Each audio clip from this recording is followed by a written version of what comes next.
作曲に行き詰まった時はいつもあなたの胸中を考えます。人や景色、光が互いに交わり、目の前に溢れている。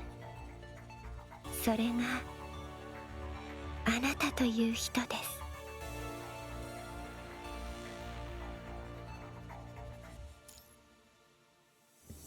Yo, what's going on, everybody? Xanthos Vice here. We are back with some more Punishing Gray Raven. I hope you guys are having a great day so far. Yep, we are finally here with the next update of Punishing Gray Raven. And yes, as you can see, I did pull for Selena. First of all, I know what you're gonna ask. Yes, I did use what I could in order to get both Selena and her weapon. Yes. Do I regret it? No. Because, like I said before, a couple streams ago, it really is not that hard to grind for stuff in this game.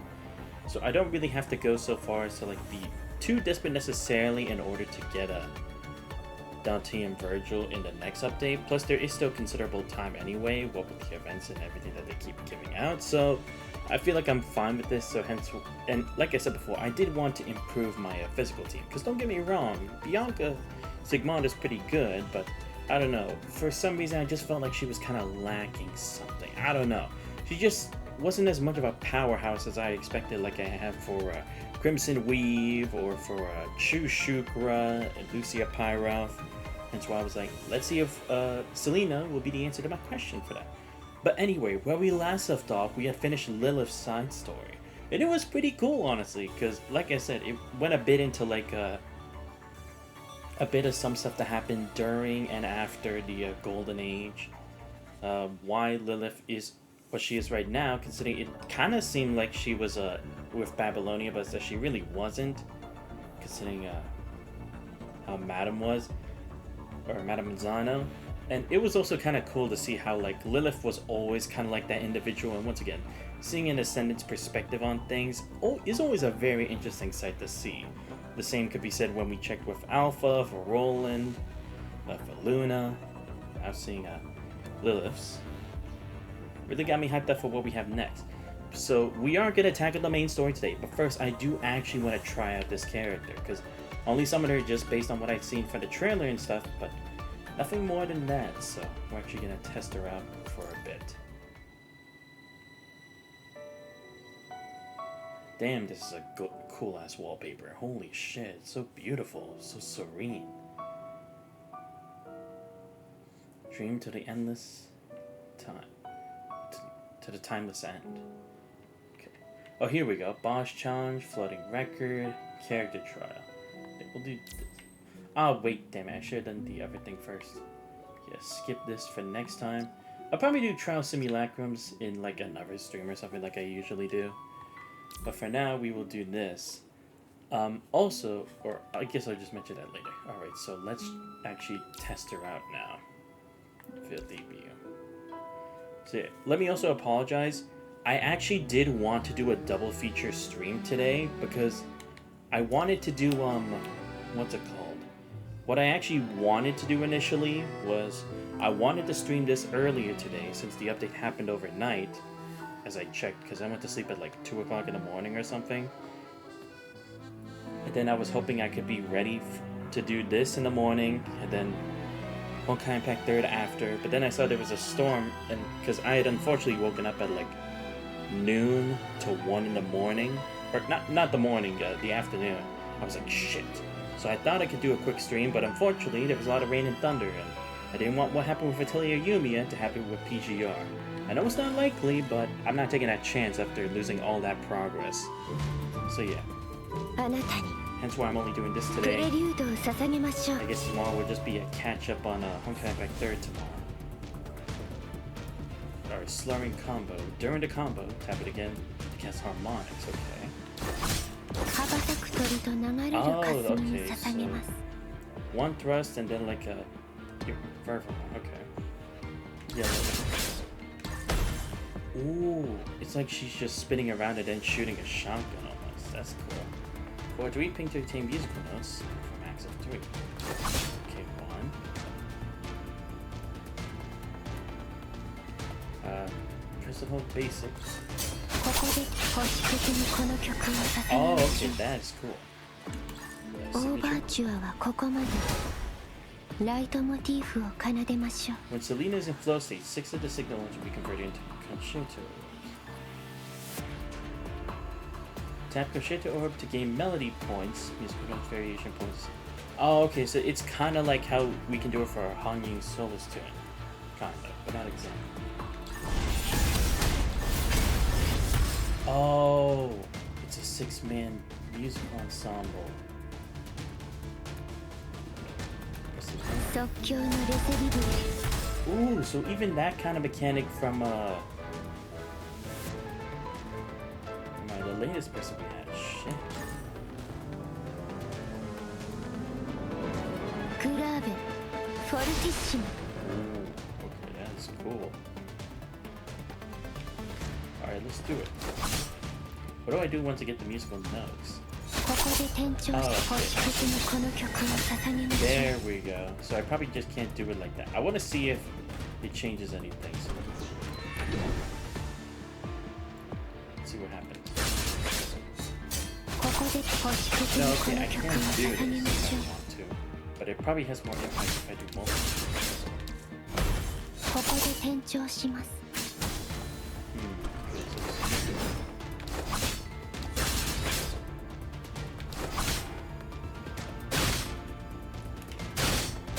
Oh, I see. With each of these thrusts, I do that. So if I do this, this, and this, 1, 2, えい、ここで転調して星屑にこの曲を捧げましょう。 okay. Oh, okay. Now I'm starting to accumulate like 羽ばたく鳥と流れる霞に捧げます。ここで転調します。 Oh, I see. So that's what it's doing. Gotcha. Ooh. Yeah, that must be part of glaciation that I was talking about. You got it. この音色たちが心地よいスコアを織りなすのです。 Dang, she really does look cool. Like, I would definitely say that this is the best of her form so far. Not to say the other ones aren't beautiful in their own way, but this is like a step up. あなたにプレリュードを捧げましょう。 Alright, let's see what else I can learn from here. Okay, do a double. 羽ばた Oh, く鳥と oh, 流れ okay, る so 霞 two に the same 捧 color げ and ます。 get musical note.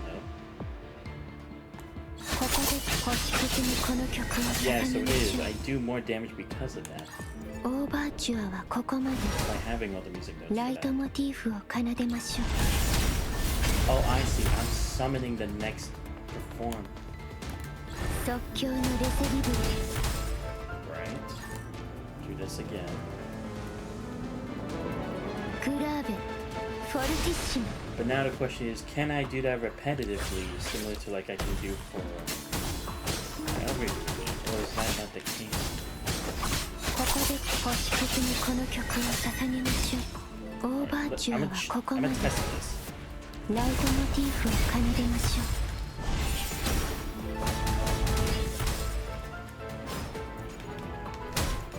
グランディオーソ、ここで転調します。羽ばたく鳥と流れる霞に捧げます。 Oh, okay, no, I'll still have to exit the flow state eventually. Well, it makes sense. フォルティッシモ。 Because it kind of feels like that hyperreal dimension, but at the same time, it really isn't. この音色たちが And again, it 心 makes 地よ sense いス because コアを they're 織 only りなす using の their です。 effect for a certain amount of time. Once that window's gone, it just restores back to normal. Alright. Okay, now effect practice.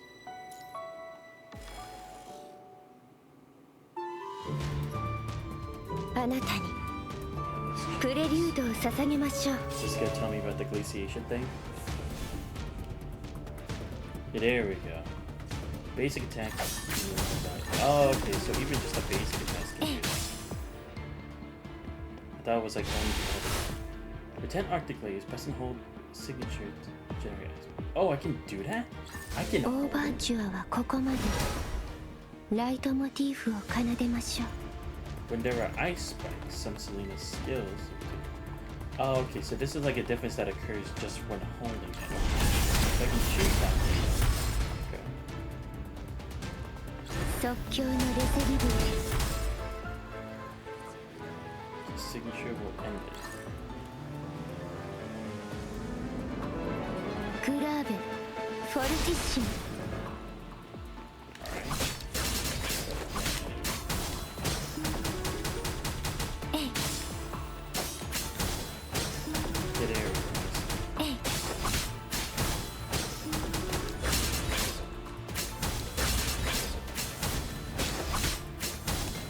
オーバーチュアはここまでライトモチーフを奏でましょう即興のレセリ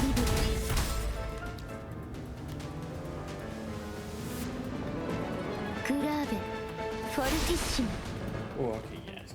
It's doing different stacks of damage at that time. Okay. I was kind of wondering if I could この see 音 the 色たち effects が of that, but 心地よいスコアを織りなすのです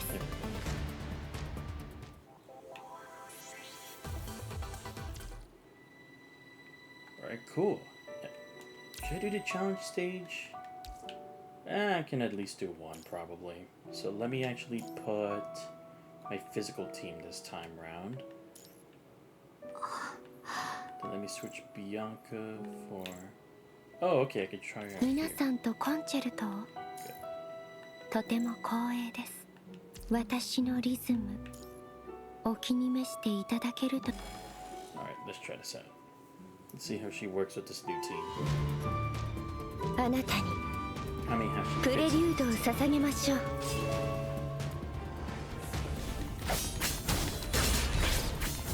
共鳴の鶴ねえいえい Oh, she's not accumulating glacier this time.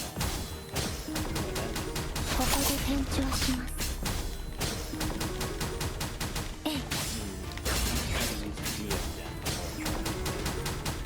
Oh, wait. ここで転調しますピッチがずれました Damn, I'm forgetting 共 about 鳴 the の dog. 鶴ね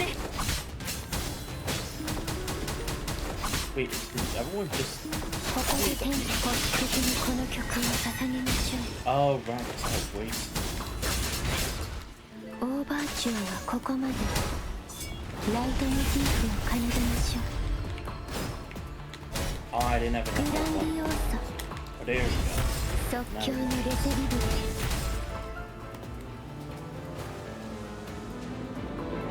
ブグラーベフォルティッシモ Okay. Doesn't seem like I could really activate この音 Elisa's 色たちが QT. 心地よいスコア Well, を maybe I'm 織り supposed な to すので position す them differently for this, because if she's always using the blue or... I mean the red and yellow orbs for her attacks, I'm probably actually supposed to put her somewhere else, if I had to guess. Because then otherwise it's like, then why do you even have like a 3-person team then? So I'm probably actually supposed to move Elisa to red and Celine to blue. Again, I would be guessing. I don't know. That's the only logical conclusion I can make for it. Anyway, now that I've done that, let us actually continue with the main story. And by the way, I did also kind of realize something here just by looking at this. It's not part of this same category here before, right? With like Ishmael and stuff like that. But what made it interesting is like I just realized because of the title Infinite Loop, it shows that this was where the loop was going to stay. This was already the point of no return where the divergence point happened, where we would always be stuck in that loop of trying to escape the tower and would the commanded live or not. Which makes it so impressive because yes, it wouldn't be part of that anymore because we broke the loop. Thanks to us doing stuff all the way back there. And also like with renewal as well, because this is like a turning point for a lot of characters based on like their previous behaviors. Lady Chu being only like zoned in solely to what was going on in Kowloon. Watanabe being so focused with his group, instead of being able to rely on Babylonia for assistance, but instead just had to focus on getting the commandant on his side. Lamia's as well, considering it's like she had renewed basically what she's going to do in life forever. Same for Elisa, number 21, and all them. It's just like, it's amazing. Now that I actually have to think about everything here with the titles. It's like, damn, I didn't think of this before? Shit. And here I thought it was literally just some like lore context that I didn't even know about yet until probably much later, or something I missed from the very beginning. But alright, anyway, enough of that now. Improper thought. But yeah, it is true that it's like, because now that we've changed the course of events, we don't know what happened with Selena, right? Because again, she supposedly helped us with the whole thing with what's it called? Arteria, right?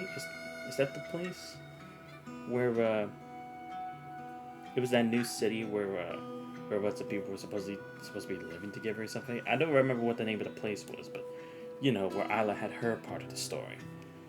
So it's like, did those events change too, where she wasn't exactly involved then, or is it just like whatever happened to her and the results that she got during the previous time loop that no longer exists, so she made different decisions, or results had changed because of us tampering with time?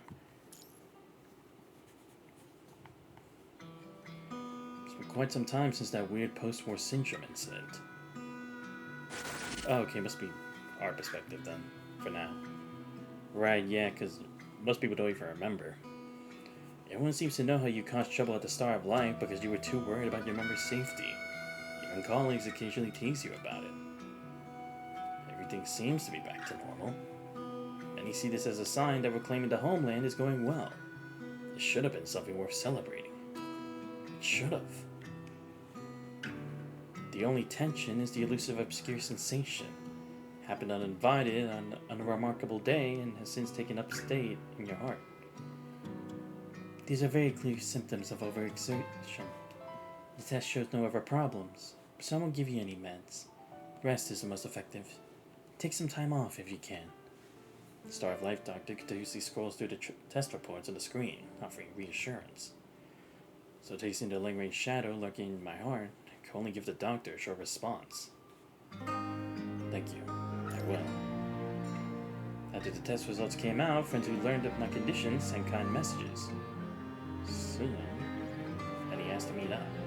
Right, yeah, because in the end, it's like, that's still not something we had gone through. That was, like, we had been through that journey for when we had inevitably lost at the tower, but then the one who actually made the final impact and changed everything was the other commandant, the clone. So yeah, I guess that's why we wouldn't have the clearest of memories of that. Wake up on a rare afternoon with no missions and days for a long while. You open the calendar and remember to see Isla's name written under a circled date.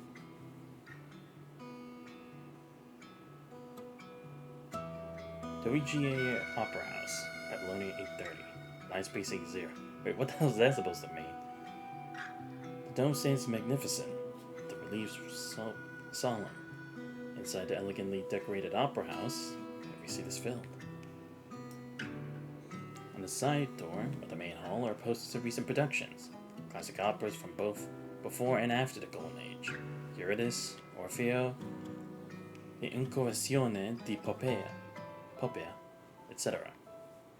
And in the center is tonight's main, The Tale of the Grey Raven.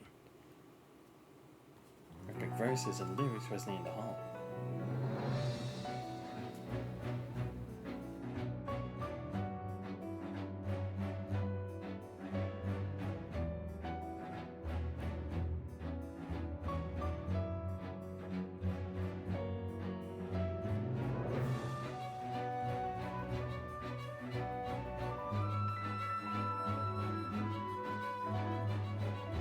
As the music continues, the performer's gestures grow increasingly bold. Lost of the music, but some sudden movement beside you.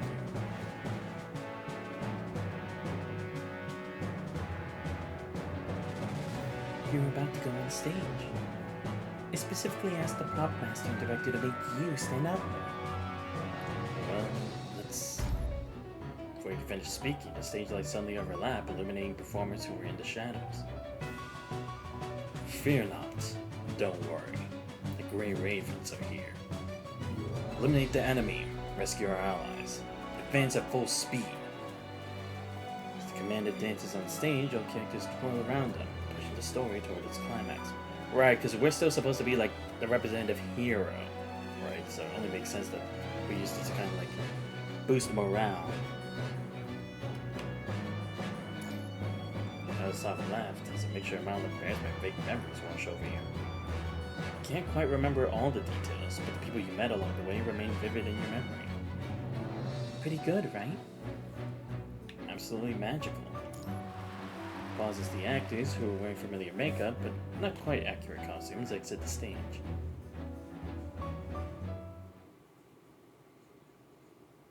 The rousing scene ends, with only one person remaining next to the character known as Commandant. She stands in the spotlight, pouring her emotions to the audience, seemingly also to her lover behind her.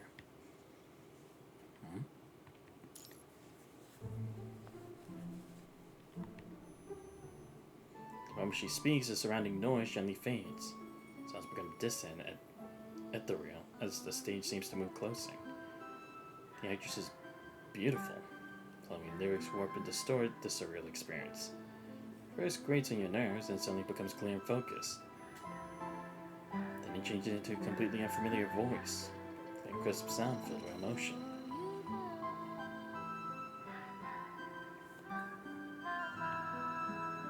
The smile that just appeared fades.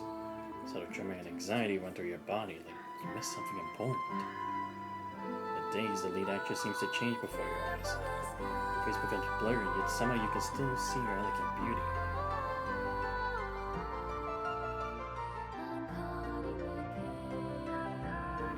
Everything else disappears, as if only two people remain in this world. She turns her gaze toward you.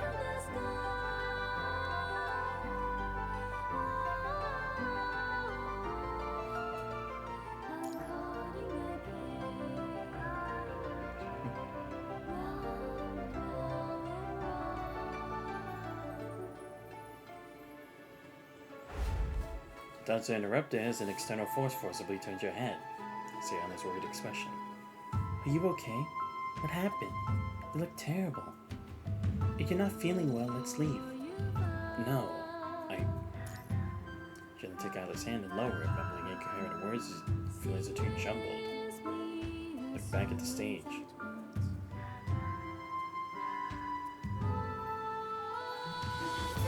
It's fine. Performance continues. Everything on stage is going smoothly, as if what just happened was an illusion.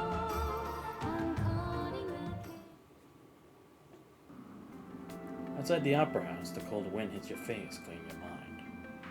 The afterimage of your hallucination during the performance is fading, leaving behind an uncomfortable void. Your emotional dissonance remains despite the doctor's advice. Instead, it sits on the void, nodding in acknowledgement. You respond with a soft sigh as fatigue sets in. Stop at the doorstep, pinch the bridge of your nose, slowly crouch down, and let out a long exhale. Here, it's hot. Thanks. Take the drink and scoot over. Sorry, was the script bad? Did the lines make you feel uncomfortable? Several script writers are Grey Raven fans. They've always wanted to tell you a story, but there are too many confidentiality restrictions. Ah. Hey, I mean, that's fair. Not bad. Especially the last two lines. Oh, those two lines are actually quotes from a famous author's work. Closes her eyes, her body swaying with the wind as she dances, finally extending her right hand gracefully before her. Do your worst, old time. My lover shall be young forever in my poetry. Or I can join in with her impromptu performance. Isla abruptly stops with furrowed brows and deep thought. Isla? I'm fine, Commandant. It's just I just had a strange feeling just now. It felt a little weird. That doesn't sound like something you would say. Something like, you'll remain forever young in my paintings would be more appropriate. That sounds like something you would say in a dangerous situation. Response helps Isla shake her hesitation. That doesn't sound too bad, you know. You don't mind, Xanthus. You should quit your job and become my model. What's the pay like? Any benefits? I'm on loads of free tickets to musicals and art exhibitions every month. I think I'll pass on that. I don't have that much time off work anyway. Come on, humor me. Don't you think musicals and art exhibitions are awesome? Wasn't there anything about tonight's performance that moved you? The questioning brings back the discomfort that was almost undetectable in our casual exchange. A strange feeling waves at you, asserting his presence.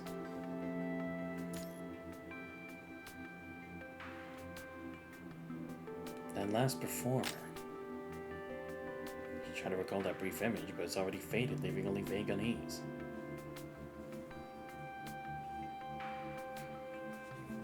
Do you like her? Or do you only enjoy her poetry recitation? I can get you an autograph if you want. Ivor, I think I mistook her for someone else. I just wanted to know more about the character she was playing. I don't seem to have anyone like that in my life. Oh yeah, true. She was playing a fictional character. In the play, the heroic protagonist needs comrades to fight together. You also need someone who understands them. A soulmate? They actually asked for my opinion, worried it might offend you. I told them as long as they don't make a specific references, Xanthos wouldn't mind having a character. Fair. Ella blinks playfully, smiled through much of the lingering melancholy in the air. It's a shame, really. I wanted to take you to a different performance, but the script had been indefinitely suspended for some reason. By the time I heard it was approved, the performance group was already rehearsing it. Sadly, their schedule never seemed to match your breaks. Suspended? Was there a stage accident? No, musical theater is quite different from acrobatic performances, though this play does revolve around war. It's called the Acadia Evacuation. Wait, what the hell was that? Oh, is that not it? Like, it was actually supposed to be something else. But because time had been altered, it's changed to this. Because the drawing changes the tone. Oh, blood and blades. An impressive battle it was, my brave comrades. But the fight is yet over, for our land is corrupted still, I'm afraid. So stand! Stand! Behind you, your homeland you shall guard and defend. Skybound our home intends, stop us this bitter earth's shan't. Sounds good, but... subject. Don't worry, scripts with things like this go through very strict review processes. Right, yeah, because I was going to say, it's like, the kid evacuation wasn't a great thing, but if they have made sure, like, okay, he's not going to offend people and stuff like that, then, hey, by all means. The WGAA understands that war and suffering are serious topics and shouldn't be used for fame and fortune. They've always been extremely cautious. Before it was suspended, the Acadia evacuation actually received extremely high praise. The author's plot design was incredibly intricate, using many clever devices to convey their understanding of the Acadia evacuation as a historical moment. Though it might differ from history, it's only a good story nonetheless. Then, so what exactly was it suspended? Ella freezes at the question. Cassini decided she should speak. You forgot? I forgot? That's normal, right? Why is that a question? I don't know either. Wait, she doesn't hear. Oh, no, yeah, it is. Because it's a discrepancy that can't easily be altered, so. That's why it seems like all they could do was, like, erase her existence. But it's not as if they could completely replace her. I guess the causal result is also the reason why. I feel like I should remember. No, I definitely heard about it, but it was probably just a rumor. Or I wouldn't have the strong feeling that I know about it even though I can't remember the details. So to speak, she turns her head to look behind her. Following a gesture, you turn around to see several posters to the Opera House entrance. The Acadia evacuation grabbed your attention. On the poster, a young girl stands with her back to the viewer, hands clasped in prayer amidst ruins. Gazing from a distance, a fleeting thought enters your mind. Who would create a work like this?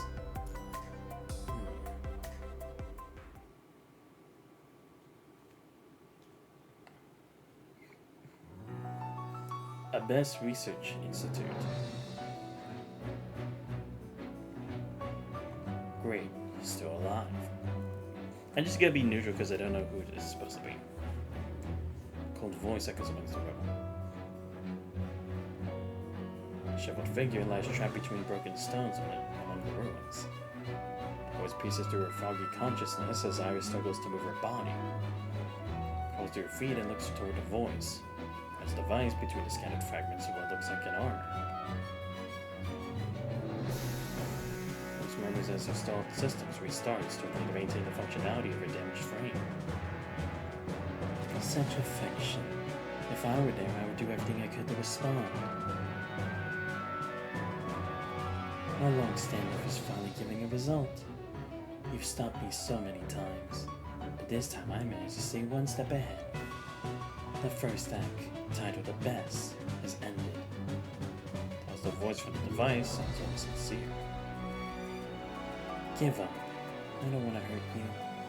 This tug-of-war is pointless except a waste of our time. The play that's meant to be performed will eventually be staged. The past cannot be changed. I can make countless tries, but you only need to fail once for everything to end up like this research institute. Iris looks around. Among the rubble, blood-stained clothing is vaguely visible. A tired voice communicates a hint of sorrow. You're right. I can't always get here in time to stop you. But she doesn't stop. She walks toward the communication device with each step, becoming more confident. Why do you insist on continuing when you already understand the situation? What's the point of tiring yourself out and sacrificing yourself? Is a choice like that even worth anything? Or maybe you want to escalate this conflict and draw its targets that weren't originally part of the plan? No, Luea. At best was the first, and will be the last. Rose walks to the communication device. Puts her hand on the core of her chest. She looks straight across it. The radiance turns into lines, creating a pattern in the void. As the light fades, a musical instrument materializes in its place. Iris sits casually on the ruins as music rises from the instrument. It's useless. Whatever you're relying on, you will eventually. Suddenly you hear discordant notes and a strange distortion spreads out from Iris. It spreads so fast that it seems to cross space and time before reaching the other end. What did you do? Iris freezes after hearing Luya's astonished reaction. It's a few light breaths to calm herself as Holly raises her hand to speak. No matter how hard the conductor and I try, even if we stop you, we can't revert the damage caused by the battle's aftermath. But what if we use a different stage? What if we use a completely isolated stage? Whatever you do on there, no audience will be harmed. You can't do that. You can't even catch my true form, let alone. The voice falls silent after realizing the problem. Yes, we did have trouble locating you before, but now you destroyed the Abyss Research Institute, altering your critical node. The world was hurt, and it remembers you now. You're crazy. You're coming alone? Listen to my new piece. For the next performance, it'll be just you and me. Iris' voice interrupts Nora Luya's low growl. Something changes the musical notes resonate to the ear.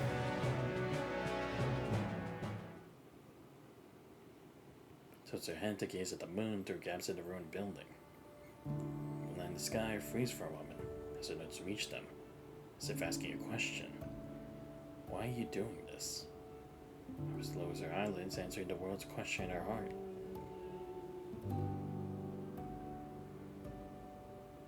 Because even a flower wants to shield the one it cherishes from wind and rain. Conductor has been through enough. A story that can end behind the scenes shouldn't be brought to light, since the ending is already fixed.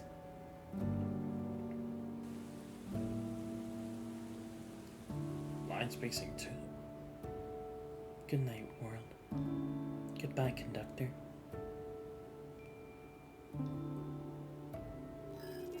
See you next time. These words in the chat, and you set the terminal aside. You grabbed dinner with several colleagues at departing with Isla, talking till late into the night before going back to the dorm. Tables covered with gifts, including several brought on behalf of the friends who couldn't attend. If you're happy, read through the letters that came with the gifts. Paper is better at transmitting sentiments than electronic data. Carefully label each letter so you can put them in the mail cabinet, but as soon as the cabinet door opens, a pile of letters fall out. Bend down to pick them up and see your name as the recipient on all of them. All the wax seals are broken. You pause for a moment before opening one letter. The creased paper inside is completely blank. Only the stamp of the WGAA rests quietly in one corner of the paper. WGAA? Feeling puzzled, you open the cabinet door again to check the label.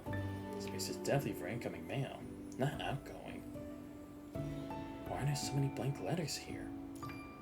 They look like they've all been opened and read. After thinking, you decide to put the letters back in a neat pile.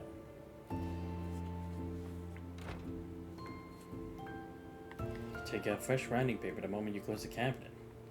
Your motion is fluid, as if closing the mail cabinet and writing a reply to someone is a habit, instinct, a natural consequence of countless repetitions. As pen meets paper, discomfort makes your hand freeze. Even though you already know the opening lines and you just need to write them down. It should express well wishes, because the recipient is always wandering. It should share amusing stories from tonight's musical performance, because the recipient enjoys discussing such things, always has insights to offer. It should also include so much to write, but the recipient, who is it?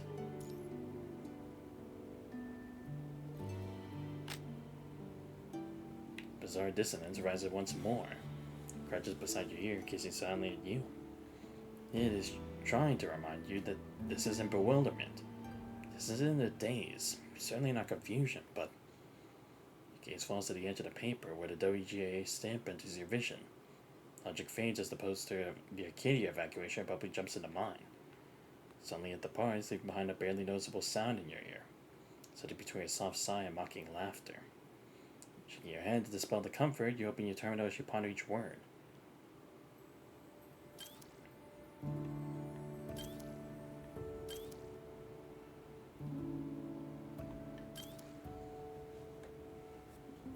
Hi, thanks for the invitation today. The musical was fascinating. I really enjoyed it too. After writing out all your thoughts on the evening, you hesitate before adding one more line. I wonder when the Acadia evacuation we talked about today will be released.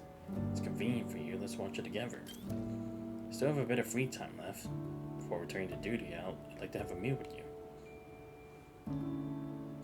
Dream till the endless, or timeless end. I don't know why I keep saying it wrong. I guess I'm so used to endless being a part of A titled and timeless. Time does not flow in cycles for humans. It flows in a straight line. This is why humans can never find happiness. Because happiness is the longing for repetition.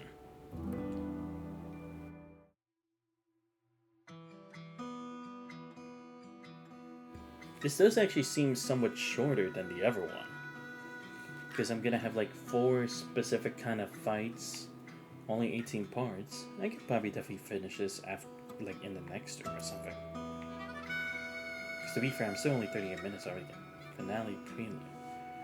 We forget things to make our life seem even better, though it's not necessarily what we want. Alright? We're a government association of art. I responded to your earlier message, so you come to WGA with the drinks you got for the shopping district on the day you agreed upon. Private Island's private studio on the 2nd floor noticed a framed poem hanging on the wall.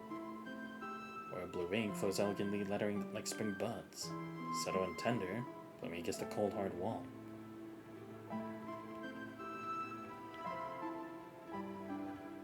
Oh, okay. After seeing the first time, I was like, where the fuck is this going?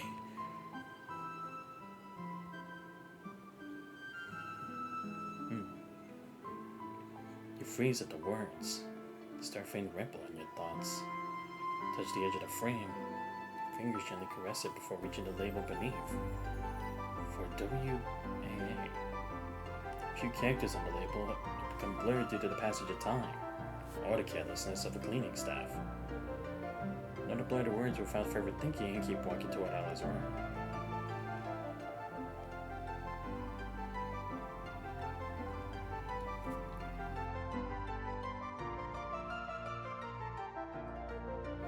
Ella sits before several portrait sculptures in a private studio.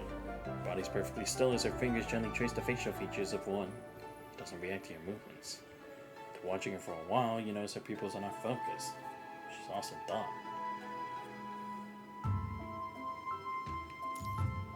Here, it's gold. When did you get here? Earlier. Hope it didn't disturb you. Not at all. You think you did, it's fine. You're always welcome here. Alec casually pulls up a chair for you to sit down. You're working on something? You're not actually considering putting someone into your painting from our early conversation, are you? Haven't I already done that? Good boy. I've been feeling inspired. In my dreams, I keep seeing a silhouette. A field. Yes, a field. In my dream, there's this vast open field. Lots of flowers. Many different kinds, and so many of them. That person is standing among the flowers. Sometimes she's just standing there. The sky in my dreams is always dim, so I can't see her movements clearly. Several times her silhouette becomes so ethereal that it seemed to merge with the sunset glow on the horizon.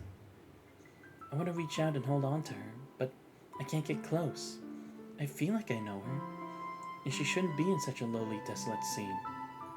She continues, Alice's brow furrows, and her voice takes on a hint of urgency. Who is she? Why is she there? I don't know. It's weird. I can't explain what I'm feeling. Take Alice's hand up and relax. Take your time. Don't rush. I'm sorry you had to see me like that. It's just that I've been dreaming about this so often lately, and it feels... It gives up on explaining that's outside instead. You tried drawing this figure? I did try, but... The rest of it turned out fine, but the face...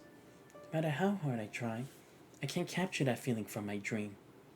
As Alice speaks, her fingers trace over the eyes of the human sculpture, as if trying to capture that elusive spark of inspiration hovering just beyond her grasp. Ah, that's why you were staring at the sculpture. Yeah, so now I'm stuck. It's not a big deal. This happens all the time in creative work. Whether it's painting or writing, time nurtures beauty. Finger slides downward. Alice snaps out of her thoughts. Oh right, would you like to see it? It's in the back. It's still just a rough draft though. Of course. Alice happily and begins cleaning up her supplies. Her gaze follows her movements. Art supplies are spread across the table, again, and the floor. Almost every item bears a WGAA stamp. Suddenly remembers something.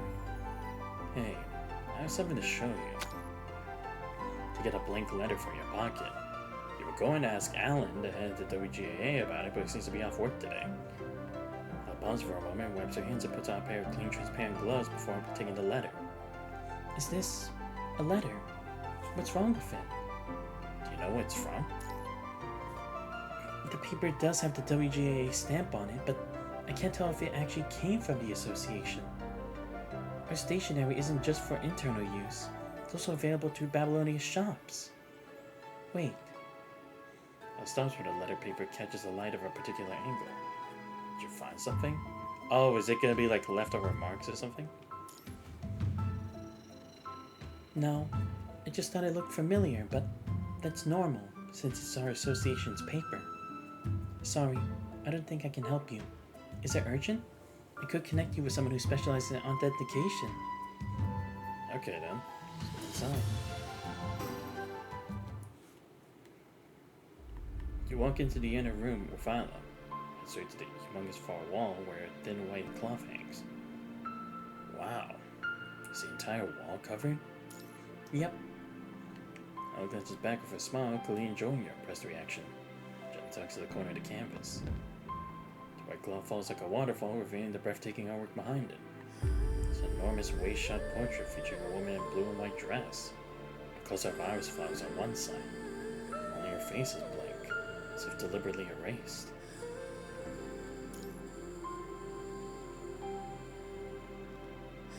This is what I was telling you about earlier. Huh? Santos? What is this? Deafening roar crashed like a tsunami against your ears. Alice's voice becomes muffled and indistinct. When you see the portrait, the strange discomfort returns.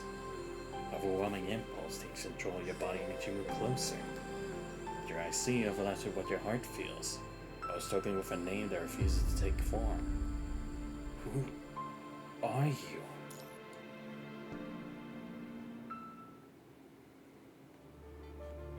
Dionysus Theater. Cyrus, I'm at the lounge, but he's not here. What should I do? Running out of time. Don't worry. I could show he's booked for today's performance, and his car isn't at his residence. Iris smiles and nods politely at people passing by while reassuring the female voice in her earpiece. We have 20 minutes until the performance. Audiences for events like this usually arrive early. Relax, Dandelion. Relax. As they speak, a waiter and security guard notice Iris. I'm leaving the rest to you. I may need to step away for a moment. Believe in yourself. You can do this. Iris turns off her earpiece and casually turns to blend into the crowd. Waiter and security guard pick up their pace. Oh, someone's tailing her. Dandelion swallows hard amid the static of her earpiece. She carefully navigates between the rows of seats in the hall. Locates her target soon enough, but...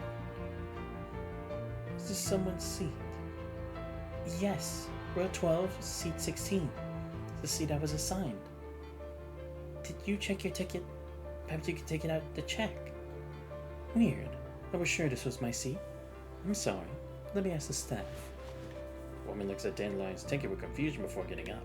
Dandelion senses relief. Should give her enough time. Sits down, suddenly glances at the man reading beside her and ponders the best way to start a conversation. Misdirection may be a verbal skill, but lying is an entirely different matter. Deceiving others is unforgivable. Huh? Eurydice. A classic opera returns to Dionysus Theater after 3 years. Tickets priced at $30,000. Amounts between $30,000 and $100,000 qualify as substantial sums under Article 266 of the Criminal Record. However, that is a law from the Orient, which I've been studying recently. Vestity's amount may differ, though I imagine not by much. No, wait, that's not... The man closes a book and looks at Dandelion with a screwed-eyed gaze. Madam, the ticket you just presented as evidence is fake. The deception techniques are terrible. You've been glancing at me since you sat down. I don't consider myself particularly charming, so this must be about business. A music plagiarism case? Financial inheritance? Ah, I see. The chemical pollution lawsuit, correct? You're a spokesperson of Mengu Corporation. Wait, I think you've got the wrong idea. I understand the situation is urgent, but tracking me down like this is uncalled for. Didn't my firm publish a notice? I'm currently working for the United Government and have no capacity to take on new cases. Would you just listen to me for a moment? Caught off guard by the man's assumption is Dandelion unintentionally raises her voice. Go ahead. I'll let you make up another story. Who's making up? Fuming, Dandelion raises the booklet in her hand only to lower it again. Why didn't Iris tell me to?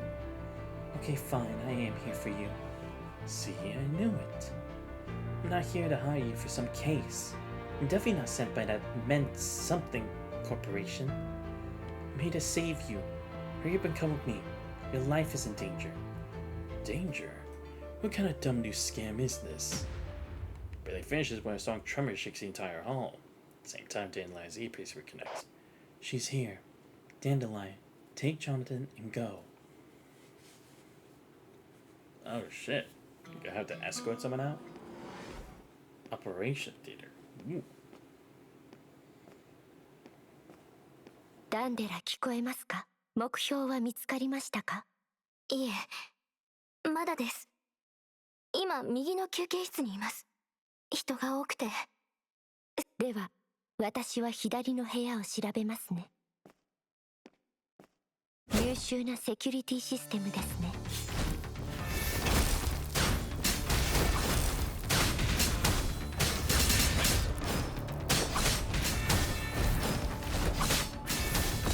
ここで店長星的にこの曲を捧げましょう。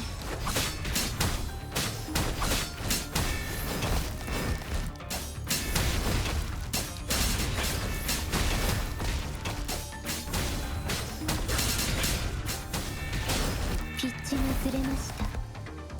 私もまだまだですね。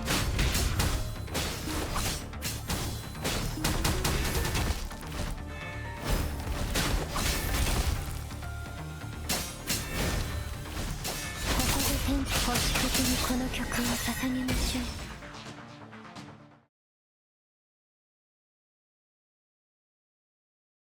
ダンデラ、状況はどうですか？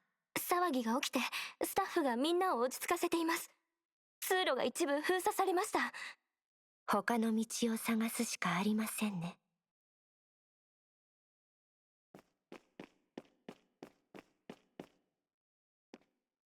この先はダンデラの担当エリアです。時間がないので他のエリアに行きましょう。この先はダンデラの担当エリアです。時間がないので他のエリアに行きましょう。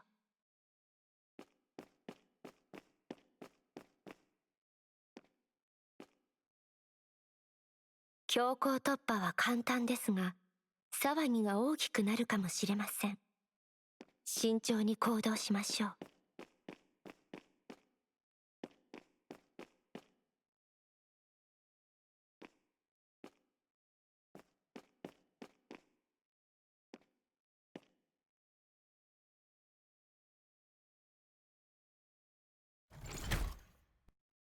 反応がない。ロックされているのでしょうか。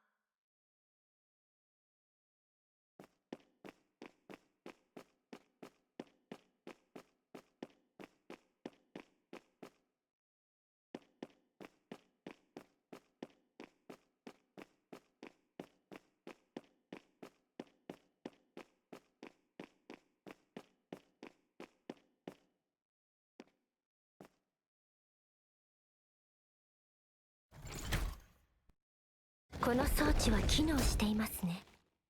劇場の構造がかなり複雑ですね。これでは緊急時の避難が大変です。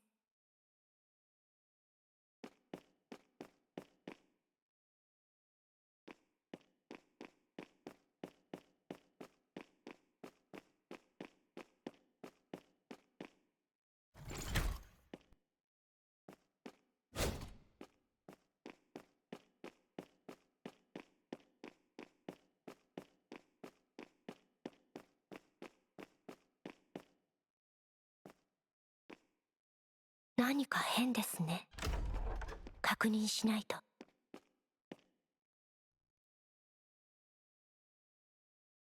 物の配置が不自然ですね。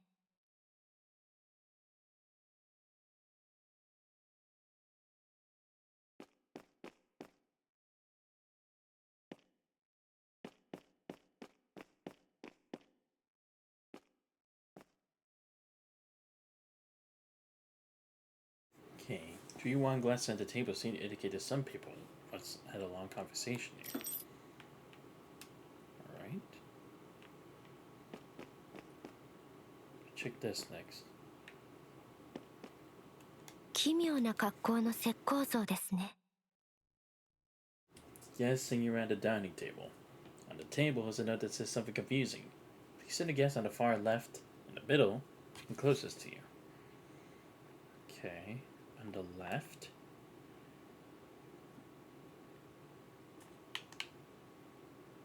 In the middle. And closest to me would be here.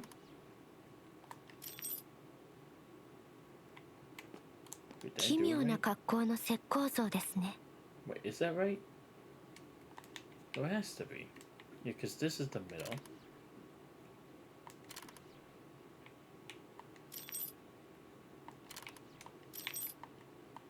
Oh, there we go. My bad. Yeah, because I was like, wait, that's wrong, isn't it? Because that cup would be going to the other person. Ah. Clever. One of those kinds of things. Cool. 本には何も書かれていません。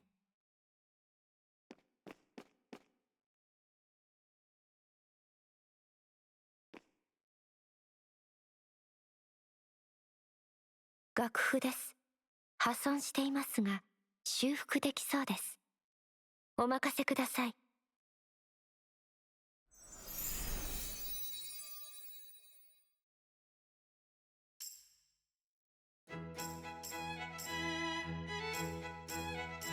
Oh god. Oh, don't you dare copyright me for this. They put it in the game. I did nothing wrong. And I am not playing this in like the background from some other video.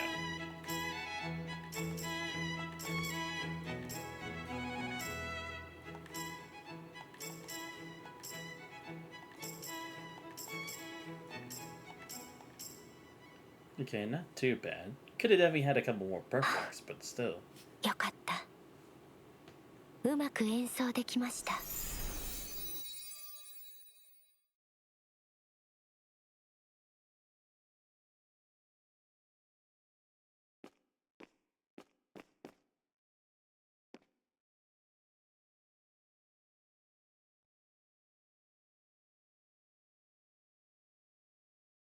よし、これでいけましたね。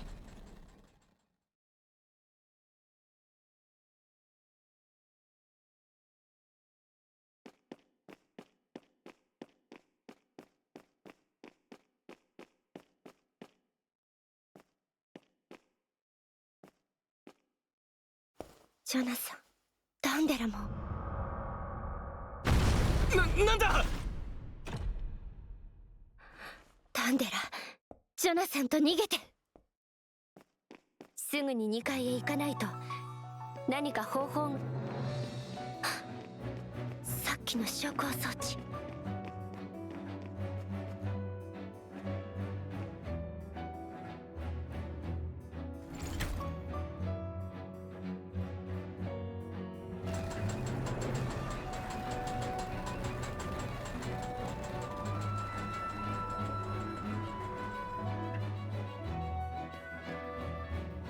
ここで足止めされるわけにはいきません。ピッチがずれました。私もまだまだですね。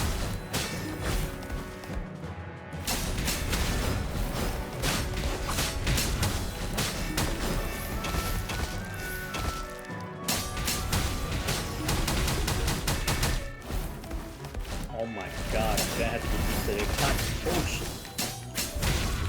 To be fair, it is also a pretty confined space. Oh shit. It is starting to get hard. There we go. オーバーチュアはここまで。ライトモチーフを奏でましょう。終幕のカーテンコール。ダン Oh, デラ、 before I move a bit 出 different. 口で会いましょう。Okay.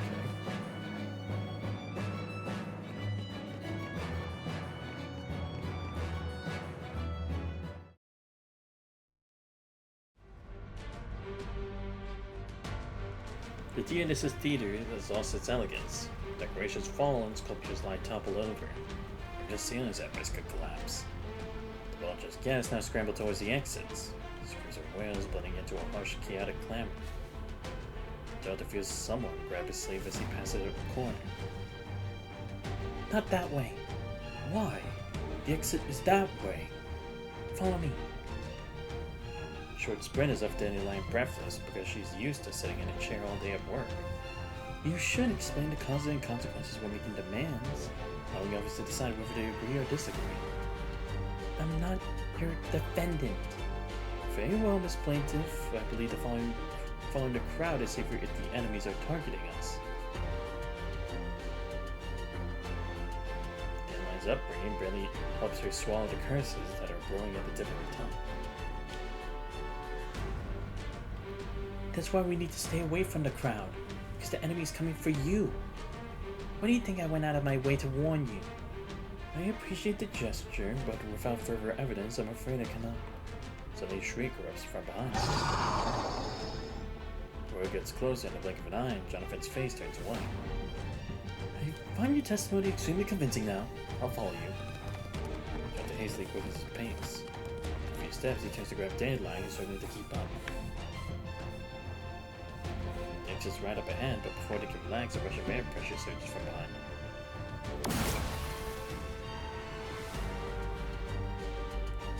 blood, they see a swift blue light dart past, piercing the moss behind them.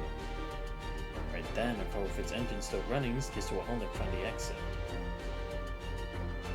Hop in. Damn, she's actually pulling off these kinds of crazy stunts. Jonathan sits in the back of the speeding car, occasionally glancing behind them, still trembling for the ordeal. Daylight sitting in the front rummages through the glove compartment before passing a medicine box and water to Jonathan after taking some for herself.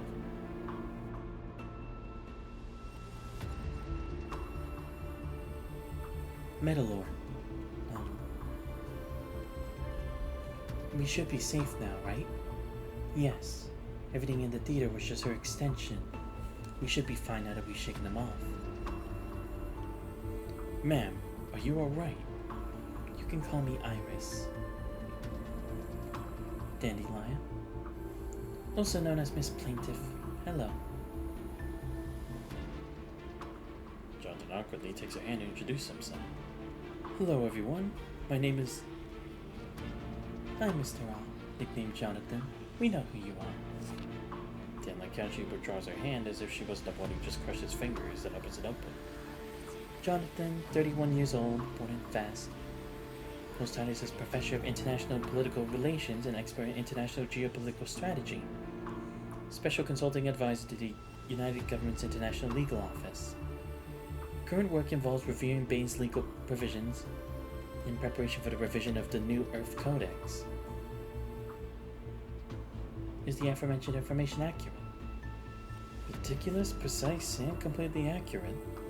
Very good. Now then, Dandelion. Can you drive? Of course. I'm sorry, I didn't notice. It's okay. Two quickly switch seats. As it just a seat and close her eyes, breathing quickly becomes steady and rhythmic.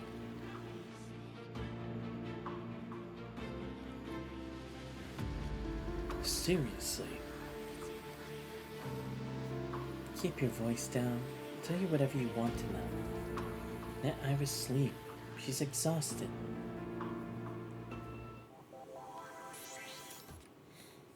Straightforwardness.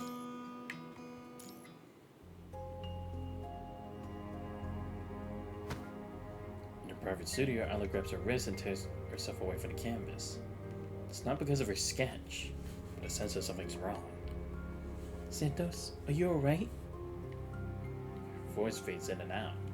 As it recovers your body as you focus on your own conditions and the canvas.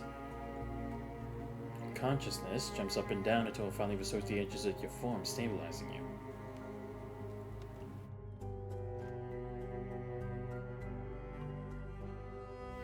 These are clear symptoms of overexertion. The test shows no other problems, so I won't give you any meds. Rest is the most effective.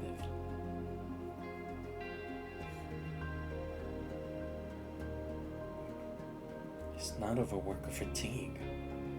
Neither mental nor physical exhaustion will cause a reaction like this.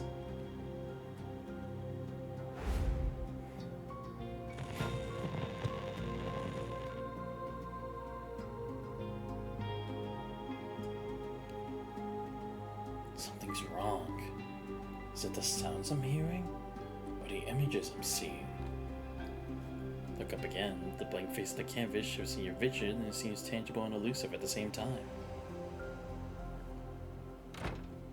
Take out fresh writing paper the moment you close the cabinet. Your motions fluid as if closing the mail cabinet and writing to reply to someone is a habit.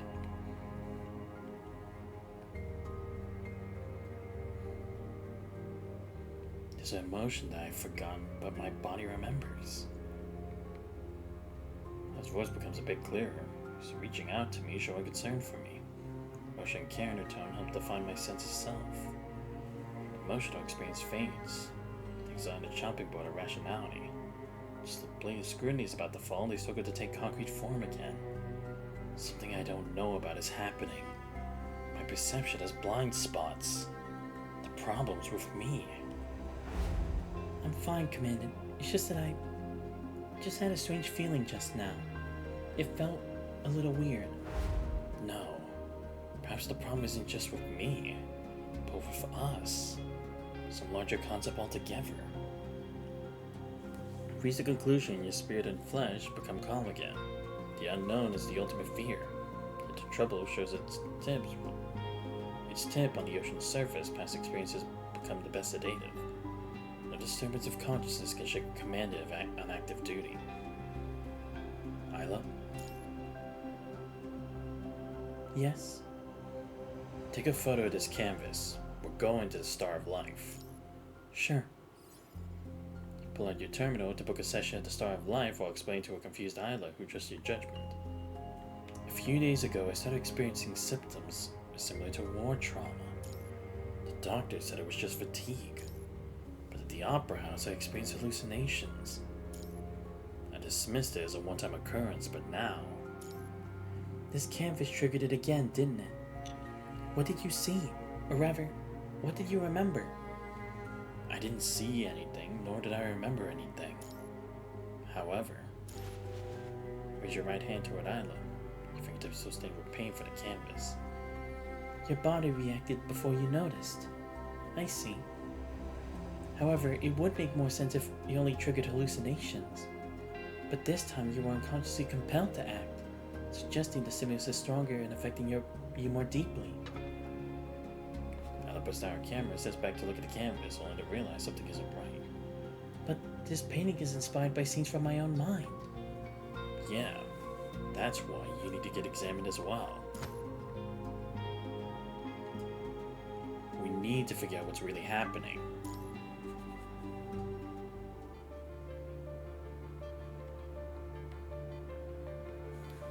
The pristine white decor and scent of antiseptic create a reassuring atmosphere for every visitor. Arrive to Star Life for Isla and spot several familiar faces before you even reach reception.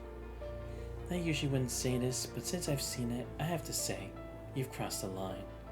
The Star of Life is a place for healing and saving lives, not a tool for covering up your messes. Of course, I completely agree. Where else in Babylonia could you find a cleaner place than this? But what we're doing is also a form of treatment. Some troubles on the surface can be fixed with a bit of money, but if it happens in space... That's not a sight anyone would want to see. Medical practice requires a license, and treatments must follow proper protocols. Of course, everything we're doing is within the scope of medical protocols. Clown smiles stays attack as he passes the conversation to the man behind him. Oh, Asimov's here too. Damn. We got a whole cast of important people here. Sounds like it's only a few seconds before Hippocrates reluctantly hands over what appears to be an official notice, which Asimov takes and signs. You know about this? Yes and no. They move too quickly. Asimov hesitates as if wanting to explain something, but just lets out a sigh. You know, I've never been able to figure out how they think. I don't want to waste time trying, but I'll keep a closer eye from now on. You say so. Let's go. Attending Physician Collins. I'll show you Babylonia's illness. You must be joking. See, he already been cleared. I'm here to offer condolences and compensation. To show his sincerity, Collins produces a basket of gifts, with the most expensive item being an anonymous credit chip nestled among the flowers. Asimov? Xanthos.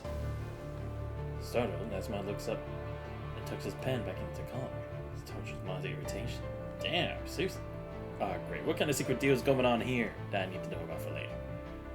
A minor issue with the Science Council. The Control Court has taken several researchers in for questioning. For what? The Control Court, not Kurino. Oh yeah, shit. Actually, yeah. Why the hell? They were involved, but they weren't the cause. Discrepancies between the actual results and what was reported were found for a project at one of the Science Council's research institutions. So the Control Court intervened under counter-espionage and confidentiality breach regulations. Sounds like standard procedure. But Kurino doesn't see it that way. They've interpreted the Control Court's crackdown on the Science Council as a premeditated collaboration. I don't understand. Why would Kurino interpret the Control Court's attack as cooperation? The Control Court confronts the Science Council, and their investigation extends to other projects in the process. Kurino's projects get accidentally caught up in it. That's what they're worried about. How exactly does this all relate? The reasoning seems a bit off. Because this isn't the first time. Kurano secretly interfering with Science Council research projects is nothing new.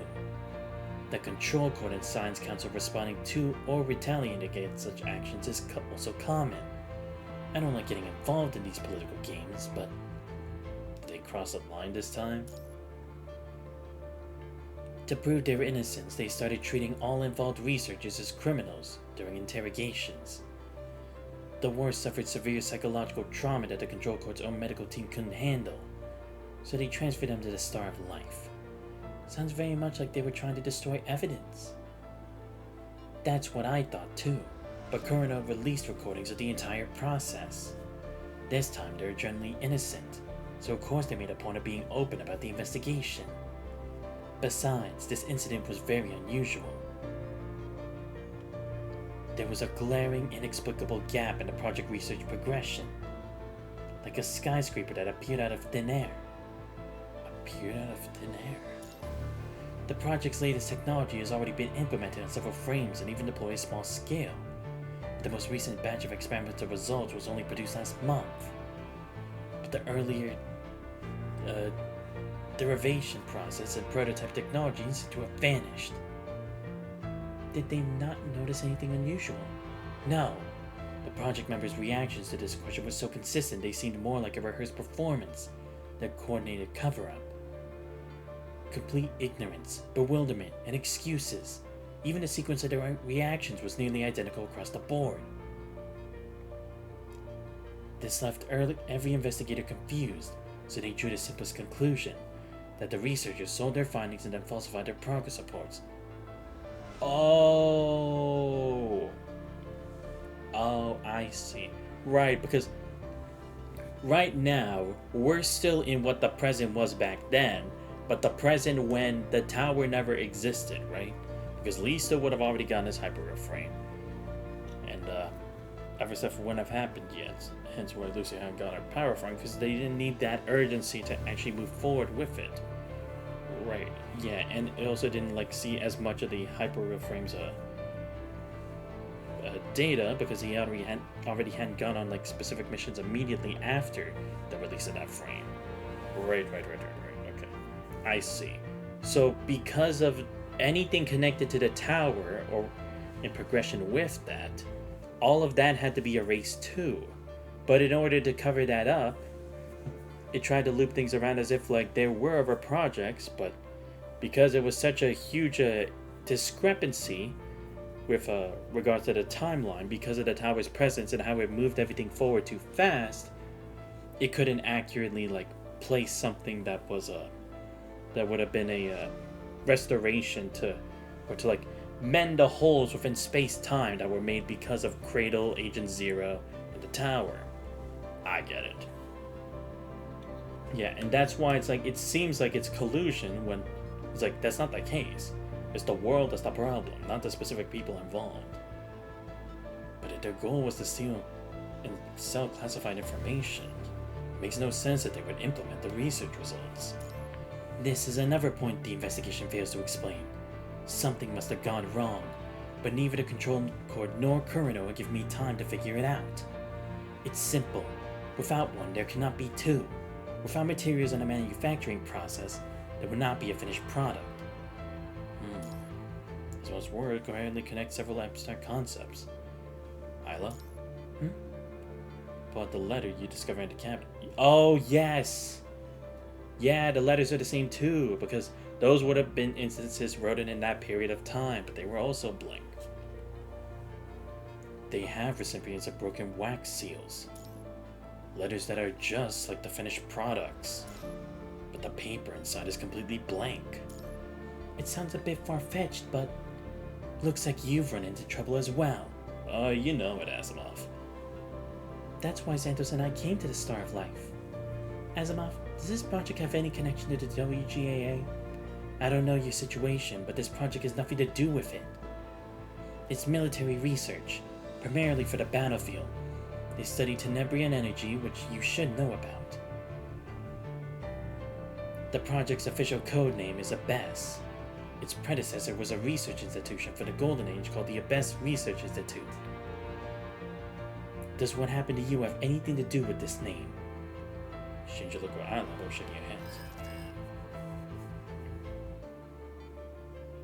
I was about to say something when a cold electronic voice entered the lobby. Schedule consultation. Oh, interesting. So now it's affecting that. Protagonist.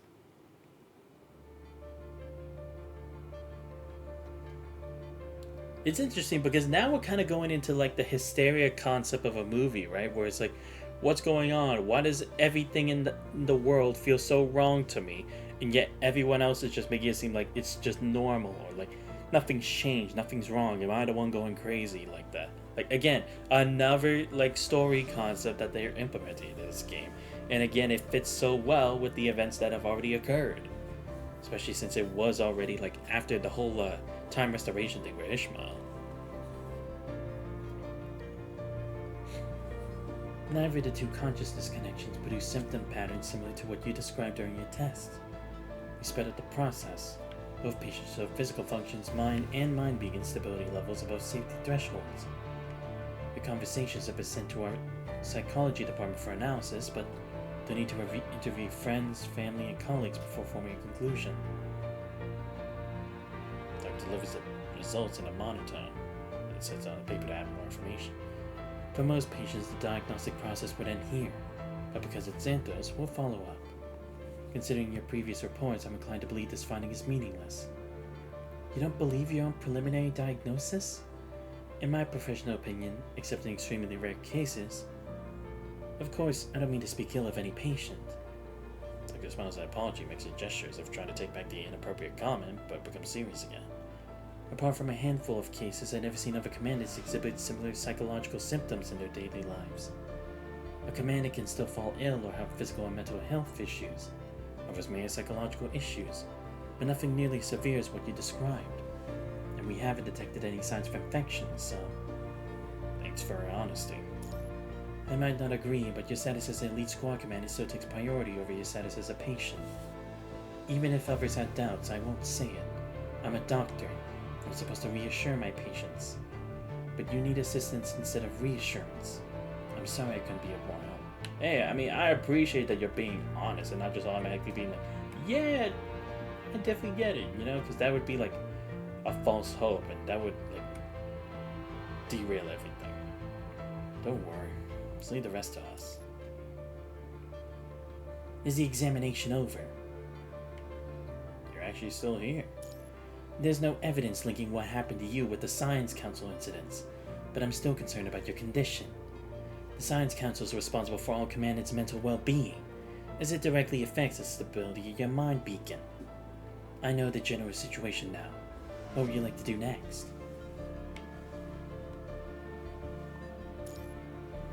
Quick glance is all it takes for you to understand each other's intentions.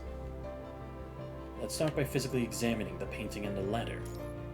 We need help with trace evidence analysis and authentication techniques. Okay. Asimov immediately accepts. It's clear he already has this in mind, but was waiting for you to confirm his guess. The samples need to be private, so we'll assign technicians who are familiar with you both. We'll ensure the safety of your objects during the examination. I'll get someone to retrieve Isla's canvas as soon as possible. Xanthos, your letter. He extends his hand toward you as he says this. Leave it to you then. Take the letter from your pocket and hand it to Asimov. Departing, you leave the Starlight for Isla. Always depend on Asimov to help us out. Fast City suburban villa. The villa's entrance, a weathered mailbox creaks in the wind as Iris reaches in to pull out a letter. The sharp edge leaves Iris' fingertips unscathed, yet the sharp sensation reminds her of her exhaustion. These lapses in attention are occurring more frequently. It's not a good sign. Iris shakes her hands and opens the letter. There's a delicate, elegant cursive in royal blue ink, though across the page with confidence.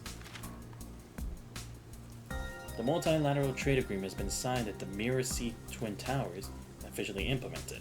The peace operation conducted by the Tuca Independent Guard, along with the maintained coastline, is concluded. The 709th Mechanized Brigade of the United Government has entered the Aurora Rainforest in accordance with the joint security regulations of the New Earth Codex, or United Government Section. Anyone can find all of this information with a quick search. Even most of the details have been made public. The letter doesn't provide any additional details. And Iris has a relief after reading it. Faye folds the letter, tucks it into her pocket, and walks back to the villa. Was it like a secret message in there? The villa's living room, Dandelion and Jonathan sit on opposite ends of the coffee table. The conversation is serious yet odd. Dandelion wears a great expression, while Jonathan looks confused. And then what? There is no and then. That's all there is to know why you were attacked at the Opera House. Do you have any questions? I know that what I just said might sound a bit absurd. I just have one question. Are you finished? Like that speedy recital of my identity in the car. Are you done with your rigorous, precise, and informative explanation? Yes. Did I leave anything out? No. I mean, what you've been saying must be some science fiction to set the mood. Like how a judge always says a few transitional words before announcing the verdict. Dr. rests his elbows on his knees, his glass over his nose and lips. His leg bounces nervously before he takes a deep breath and drops his hands to the sides. For instance, the truth could be that I work for the United Government helping revise the articles of New Earth Codex. A group of dissatisfied civilians has been targeting me, busting victims of the peace operation. They oppose the United Government and don't want to see the New Earth Codex implemented, so they plan the attack. His analysis is logical and clear. The conclusion is the worst case scenario in his mind when he accepted this job. But human imagination has its limits. Trouble does not. Jonathan, this isn't a courtroom, and we're not a jury playing make-believe. Do you really think what happened is something ordinary people, or the military, or these special organizations could carry out? He opens his mouth but never comes up. He's up and freezes it before swallowing his words. Anger or losing control is unfamiliar to Jonathan, or any lawyer. So you're saying that whoever's targeting me isn't a civilian organization, nor an armed group opposing the world government, but rather someone with supernatural powers who can travel through time, someone who can easily cause mass destruction. He pauses, deliberately searching through his knowledge for anything similar. A criminal who's still committing crimes. What is her goal? Why target me? Is it because I have the ability to convict this Eleanor Luya someday for crimes against humanity? It's far more than that. Your pen has the power to change the world, Mr. Jonathan. You can change history. Without you, the New Earth Codex between the United Government and the Bane local government would fail. This would hinder multiple United Government initiatives. And as for Bane, Bane will also be incorporated into the United Government's peace operation mission. He says the glass at the table in silence and gives a sub-mocking smile. You make it sound like I'm saving the world. No, my duty is to ensure that history moves along its original path. What's the difference? Are you suggesting something? He looks around, his gaze settling on Iris's bandaged hands. Vehicles, safe house, essential documents. This isn't your first operation. Is it the protection mission that keeps repeating, or your battles with Eleanor Luya? Does that mean anything to you, Mr. Jonathan? Alice wants to change the topic, but Jonathan reads something from it in her brief silence. This rhetorical question doesn't align with her demeanor and words. Avoidance and reluctance are two different things. Fine. The truth is always more complex than words on paper. I get it. I mean, we're dealing with time travel. What about your identity? Surely you can explain that, even if it's just a story. A group of guardians hidden in the shadows, an organization that maintains historical stability. I'm afraid none of that exists. What you see is all there is. This is not a time for jokes. The whole fighting alone is the rule thing only happens in superhero movies. Just the three of us against the mastermind behind an attack of that scale today. To be precise, it's only Iris. Like you, I'm an ordinary person. Iris saved me and I want to do something in return. Can we ask for help? Like sharing Eleanor Luya's file with the World United Government to get the military involved? The weapons of this era can hardly pose a threat to Loya, and sharing information would create more complications. At this point, Loya wouldn't even need to make a move. The future would already be altered. What would happen if it changes? The world ends? The world ends. Most commonly looks at Jonathan in silence. If the prisoner finds a way out before the prison is sealed, all efforts will be in vain, and the world will vanish into one final echo. She has no other solution, nor can she tell this to these two. Fine, you don't need to say anything. I can tell from your expression that the outcome would be catastrophic. I understand how you feel. Perhaps you need some time to process this. Don't worry, we'll protect you until you reach Bane and finish your work. That said, Iris turns to go upstairs. Well, why don't we take a look at Bane's history first? For a book of his side, while the quiet sound of pages turning remains in the villa. Faces. Yeah, I'm pretty sure we can definitely get halfway today and then to the ever have another time. Fast City Suburban Villa. Azura returns to her room where letters she received from the mailbox lie spread across her table. Pulls out a letter paper, casually stacking them before picking up her pen. A liquid royal blue ink flows across the page. Bane assigned a new Earth Codex, ending the successful journey. By then, the notes will completely slid to the bottom of the staff. In the distance from the main line, with width 5, will be the optimal length for the slash. The closed loop will set forth a chain of events, and our sending messages via letters may no longer be viable. You must ensure the viability of the remaining option during your journey. The ring stops here. Iris hesitates before adding an emotional line. The critical point for the slash is close. It must be secured. Iris blows the ink dry, slips the paper into an envelope, and stamps it with a wax seal. She pulls out a blank piece of paper, carefully lays it on the desk, and leans back against her chair. Her expression softens. The seriousness from earlier, when she spoke of Loya, and her calm, composed front both begin to disappear. The gaze travels beyond this piece of paper, the room, and even her horizon. Suddenly she chuckles softly. Dear Xanthos, how are you? I miss you so much. Writing flows with tranquility, strokes soft and tender.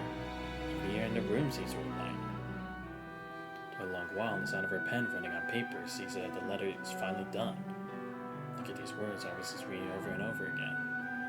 As if reading it countless times might allow her to hear the recipient's gentle voice replying in her ear. Finally, Iris makes herself stop, knowing that indulging in such comfort only makes the long journey ahead more difficult. She picks up her violin, and the bow dances across the strings. As the music fills the air, the letter begins to dance. Drawn by an unseen force, it bundles into a tight ball, then unfolds into a germinating seed, and grows into a flower.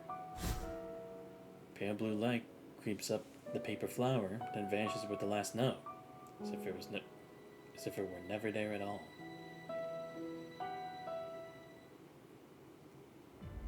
Inside the villa, Dan sits beside Jonathan with documents spread across the table, patiently explaining everything. Due to the troubled history, the people at Bane are particularly sensitive to certain ideas in the New Earth Codex. A prime example is the Northern Territory incident, which had a profound impact on Bane's social climate and public consciousness. If you want to advance the protocol, these sections should. Jonathan? Bane has his eye on the text, but his mind is wandering. He has to get shut and allows no startles standing on. Am I making it dry? If you're not interested in this part, we could. Your eloquence and tone are far more pleasant than the cold legal articles, but... I'm sorry, you're right. I'm not interested. Dandelion, have you ever been to court? No, I'm not a lawyer. I'm just a content writer who read some legal documents after learning about my mission. Do you know what lawyers typically do when they get a trial they're going to lose? Dandelion knows what Jonathan's trying to say and furrows her brow. Realize she's not in a position to refute him. So he speaks calmly. Are you going to run away, Jonathan? No, I've always faced things head on in my past. My win rate isn't 100%, not even 80. Never cared about the stats. Once I take a case, I see it through to the end, no exceptions. Because I believe my presence is necessary for the court and the case. But in this situation, I'm not a lawyer. I'm not even part of the court. I'm just courtroom evidence to be used against Enora Luya, who's facing death. I'm just a piece of evidence, one of many. Enora Luya wants me dead because my death would alter the United Government's future direction. Iris wants me alive because I can ensure Bane signs the new Earth Codex.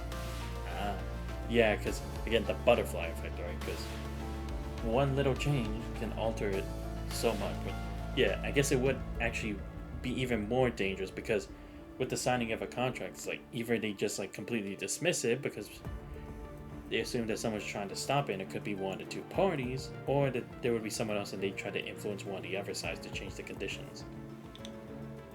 I'm important, but they don't value me. They only care about the agreement. Iris isn't like that. She's not someone who only cares about results. Otherwise she wouldn't have saved me either. Perhaps the Iris you described does match her words and demeanor.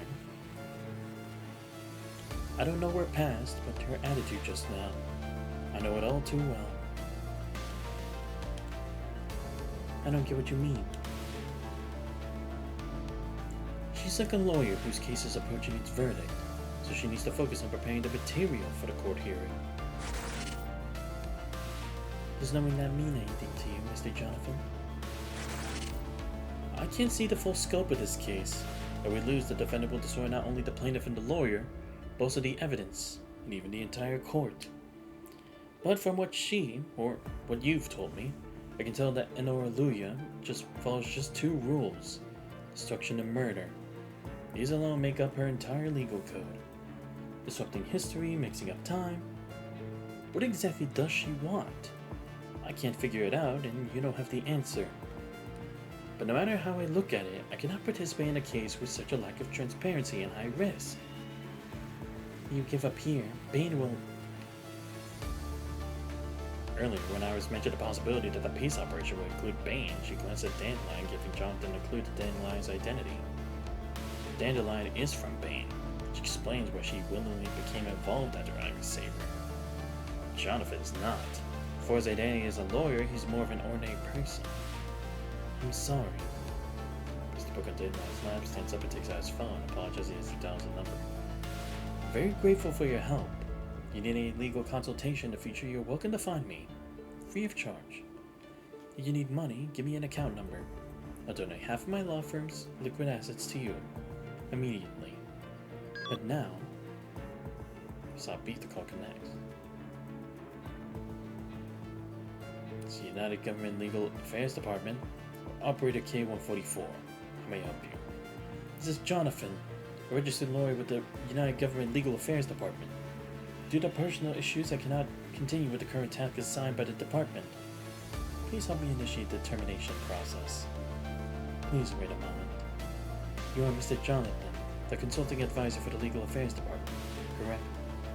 The system shows you are currently involved in the Bane Legal Code Research Project.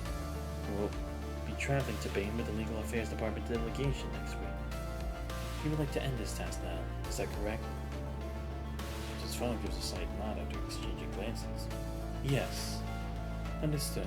I process your request. You'll need to complete some additional steps. We will contact you again by phone. Thank you for your help.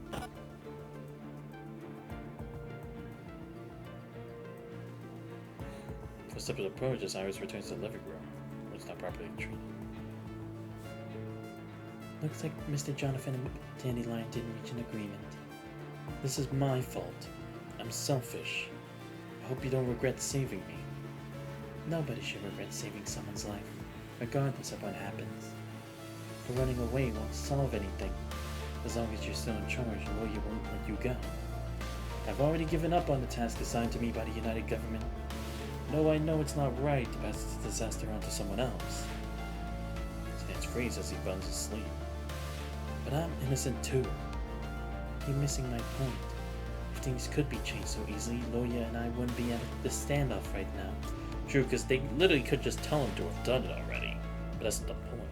Because that's the other thing, is like, these are legal processes. That would take too long. And also, just displaying the result that she had eliminated this guy here, who's supposed to be in charge of the agreement, would already make enough waves that it would already spread chaos and disaster, which is the point.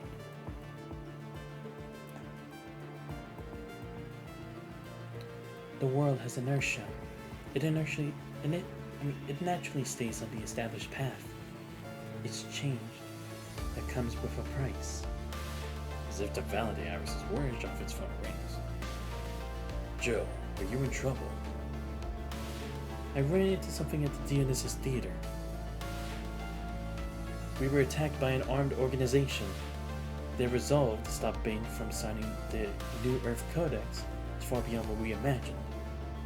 Joe, I know how hard this is for you, but someone has to finish this. The New Earth Codex is a massive undertaking. The Legal Affairs Office of the United Government has no other option left. Even I'm already on a plane. I want to appeal to some grand cause to persuade you, but the world is changing. Once you're caught up in it, it's difficult to walk away. You've been a member of the United Government for so long, part of peacekeeper operations. Are you familiar with their methods by now? Jonathan's face instant darkness. Think it over again, Joe. It's not just for others, it's also for yourself. Thank you for your reminder. Before we can even process his emotions, the phone lights up again. It's a text message from the United Government. Each word hides a thread behind respect. Hello? Hello? Unit 6? Which one of you is Iris? I suffered for you. Your handwriting appears steady, but the hurried strokes between the lines revealed it was written in haste. The multilateral trade agreement happening at the Mir Sea Twins Tower has been postponed due to an unknown attack, where this is reported a metal giant. Some experts claim to be a secret military weapon. The Mantan coastline peace operation the Tuca Independent Guard has encountered significant resistance, and our attackers are throwing the situation into chaos. 709th Mechanized Brigade of the United Government has entered the rainforest in accordance with the Joint Security Regulation of the New Earth Codex. During the deployment, they were attacked by an unidentified armed organization and suffered heavy casualties. That was clear responsibility for the incident. Lawyers realize the critical point for Slash is approaching.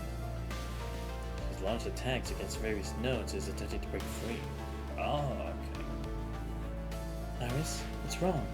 You look terrible. She's found the loophole. She's fighting back. Who? The ground trembles for a second before daylight can finish.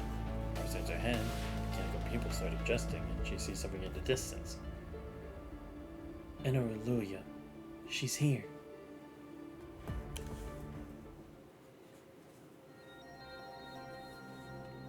Yeah, back to us. Next day, you follow a message on your terminal and arrive at the information center in the same district as the dormitory.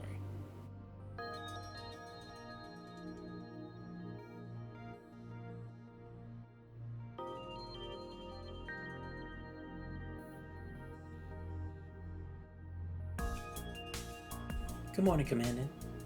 What's going on here? Last night, the forensics department ran 3 thorough tests on your letter. They didn't find anything. As for the painting, our last clue, it gave leads that are too vague, so they decided to involve information technology specialists. Why all the fuss for some specialists? It's not the specialists, but the solution they're working on. We decided to abstract your painting into different conceptual data sets based on 3 disciplines: art, medicine, and forensic analysis. These conceptual datasets will then be transmitted to various keywords used in a search throughout Babylonia to find matching content. Is there a version of that in plain language? I'd like one too. As she finished speaking, the terminal chimes in autocorrects before she can touch it. The plain version is, we're digitizing the painting to figure out why it made you both uncomfortable, and to see if anyone else reacts to it. search scope is huge and filtering the scattered data is complicated, so we booked this place as our temporary workspace. Also, the voice goes quiet for a moment. Every brief reset follows. You both came without breakfast?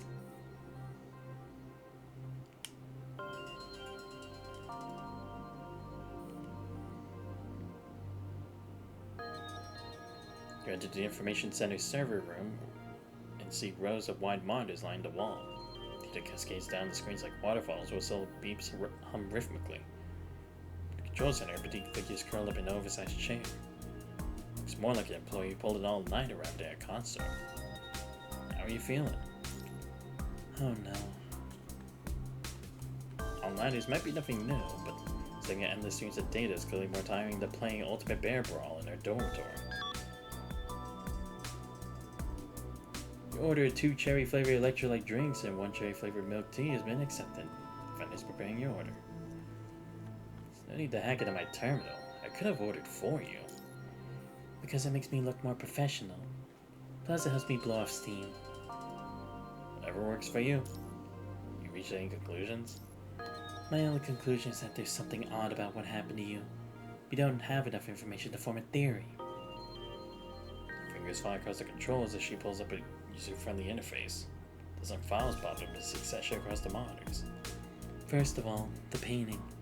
I searched Babyloni's entire internal network, but there's no picture with more than 60% similarity. I've also checked the ones with less similarity. No need to waste any words for that. I can't get more information because the portrait lacks facial features. That's usually the easiest characteristic to match, essentially serving as the key data. Because I haven't decided how to draw it yet. Cursor tracer whatever was the screen response. I also have people's reactions to this painting from over 280 individuals across 66 industries and 4 age groups, using both indirect questionnaires and direct interviews. The data from this was the only result I got from last night. What do you mean? Certain age groups showed reaction beyond typical observations. The reactions weren't obvious, often just casual comments or remarks. They became significant once the sample size increased. I divided these individuals into 2 distinct groups based on their reactions. The first group shares an obvious trait, affiliation with the WGAA. Alan and certain other WGAA members, for example. But the second group didn't. There were no common traits in terms of social status, purchasing power, living location, or recent experiences. Spent the entire night digging and eventually found something. The result was fascinating. They all attended an old opera that was recently restaged, the Acadia evacuation. Almost all of them were present at its premiere. I've already reported these findings to Asimov. He'll find resources to conduct a thorough interview of these individuals. Good work. Don't forget, I'm keeping a record. I'll send it to your terminal with daily reminders. I'll update my firewall as soon as I get home. I've already updated it. I'm in charge of this quarter's version. Hasn't even been synced to the Information Technology Center yet. By the way, is that the image analysis software on screen? Yes, it is. Do you want to search for images with less than 60% similarity? No? Didn't you just say there were no matches? Then what's this? You all fix your gaze on the screen where Alice's finger is. At the bottom of the screen, on a red bar that shows an error that's self-repaired, one result stands out. Image match similarity 95%. What? Matching module tag, character depiction. Backup frame, Caprizia. Oh, right, yes! Because that frame would have still probably exist by this point. Details, no registration info. Teddy furrows her brow and a dizzying array of windows pop up on the screen. Soon more information appears. Search Core, backup frame Caprizio. Details, no registration info. Current location, Conservation Area 221 Warehouse. Frame process status pending destruction. Process registered by Control Court Ishma. A freaking course! A Babylonia backup frame stored in a Conservation Area Warehouse? I think we found the issue. We got 3 hours until it's destroyed. Head to the warehouse now. Temporary communication channel established. I created a combat mission on Design's Country's Dispatch Authority. I'll assist you in accessing Conservation Area 221 surveillance systems. As for Ishmael, I'll use Design Council Authority to block her surface access request and stop Ishmael from reaching Conservation Area 221 before you do. I'm on my way to her now. Isla, let's go. If it says your plan, leave Babylon without gathering combat supplies. Damn, alright. Well, I mean, to be fair, I guess it does make sense that she would be in charge of it, right? Because, again, to make sure the timeline is fucked up or has inconsistencies.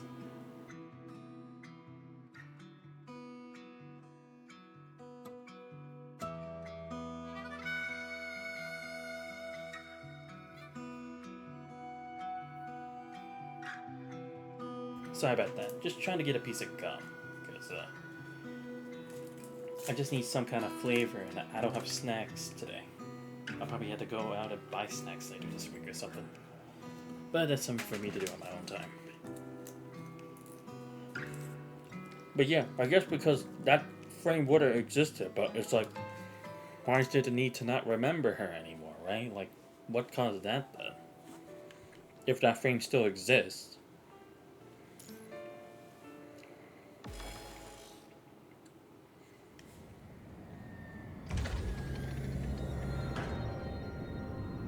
Nice. As you leave the landing pad, the noisy engines behind you briefly stop before starting again. You and Isla wave goodbye to the pilot through the windshield. Turn toward your destination. Press the terminal amidst the roaring air currents. Rumbling drowns out the sound in your earpiece. The storage area in front of you is the smallest range you've been able to narrow down. The frame was transferred to the conservation area a week ago. Item transfers within the storage area aren't reported to Babylonia. For the current situation, I doubt they've even recorded locally. Got it. So it's time to search, right? I can show you which warehouses had the good stuff. This conservation area also has loads of art on the restricted list. Now there'll be 2 more names on the list. Don't worry, I can take off my name and Isla's and put yours. Thanks.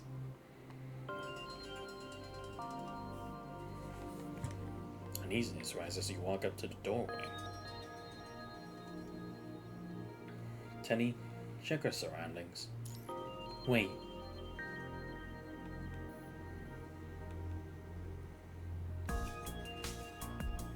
All 47 cameras around you are functional. No signs of tampering were detected. Out of sense of the change in atmosphere and tilts her head. Commander, did you notice something? It's going a bit too smoothly. Smooth? Not really. According to puzzle game logic, we need multiple keys to unlock the path we're taking. We just started. The conflict in this warehouse might only be the start. We still have no idea what's going on with Ishmael. I think what the commandant means is that everything seems to be going in a straight line. Identify problem, gather clues, locate target. It's almost too easy. Yeah. And we didn't even need to solve the only trouble we ran into. Thinking about it now, our initial search showed no results until an error message suddenly gave us a clue. It's odd no matter how you look at it. Ah, someone else is interfering.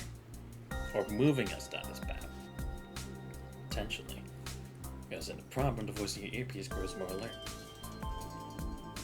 If this isn't just coincidence, or the task is actually straightforward, then we stumbled into someone else's game.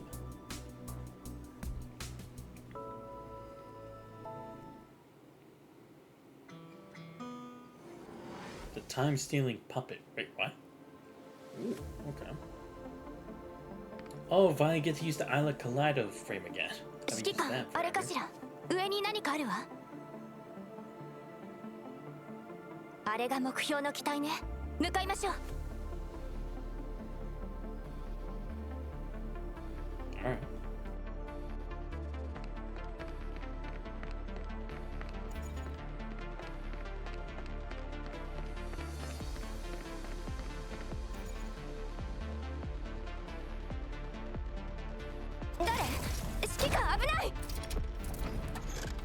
Spectral 線の幅0確認完了。 Wait, what? Line spacing? Ah, great. Not this shit. Okay, I don't remember anything that they... Oh, shit! Oh! 私の神髄イマジネーションに共感しなさい。 Oh no, don't tell me you can make after images like that one robot thing in Honkai Impact 3rd. Oh! Thank you. イマジネーションに共感しなさい。 Nope, nope, nope. 私の神髄見せてあげる。 Oh, damn. After images technique? Oh shit, what's it doing? No! 書き間違っちゃった。 What in the heck was that, man? I thought I dodged it up to the side. インスピレーションエクスプロージョン。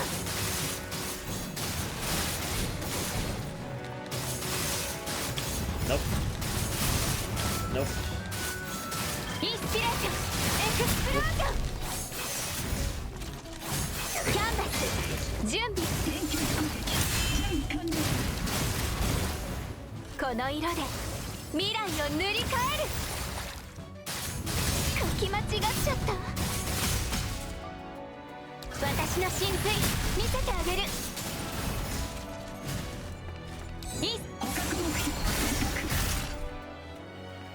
I went to the side. Don't lie to me. Ooh.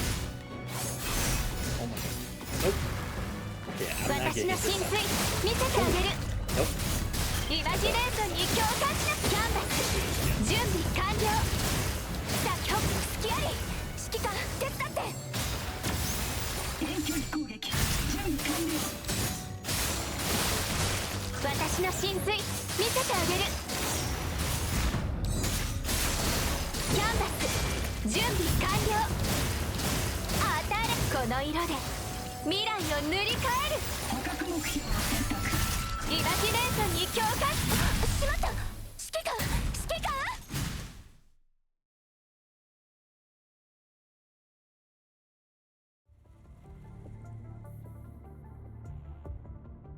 An EMP-like attack momentarily paralyzes Isla. Like fog obscures your vision. The signal's weakening. It's trying to escape. My turn. Pull out tracking and mechanical interference devices from your bag, dashing through the fog toward the enemy's last known location. His warning cuts off, before it suddenly vanishes, leaving only silence. Defensive counter moves fail to reach the enemy, and your punches land on nothing but air. Jump back, repositioning the tracking device and raising your gun. Your movements achieve nothing. Besides the slowly drifting thick fog, there's nothing in the environment. You pause for several seconds and move forward again. That instant, the fog and air seem to freeze. Huh? Hey! Isla? Called out with caution, but received no reply. Teddy?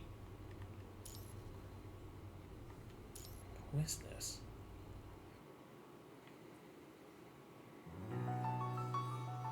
Suburban Villa, Fast City 1530. Thunder's roar erupts, John collapses, trees fall. No Illuya's vanguard, or walker that perfectly copies her armor, is fallen. There's not a trace of joy on August's face. How do you like my gift?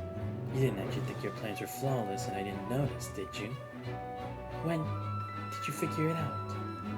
Which one are you referring to? How you tried to stop me from correcting your history by copying segments of time into slices? Trapping both yourself and me inside? Quite impressive that you came up with this ingenious plan. But it's terribly complicated, isn't it? To maintain these time slices, you need to ensure all events from this period remain in stable loops. Once a loop is broken, the slice extends into additional futures, which then reconnects with a normal time track. Am I right?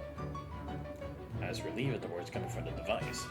She must have only just discovered the issue and caused trouble. This is why I received another warning letter.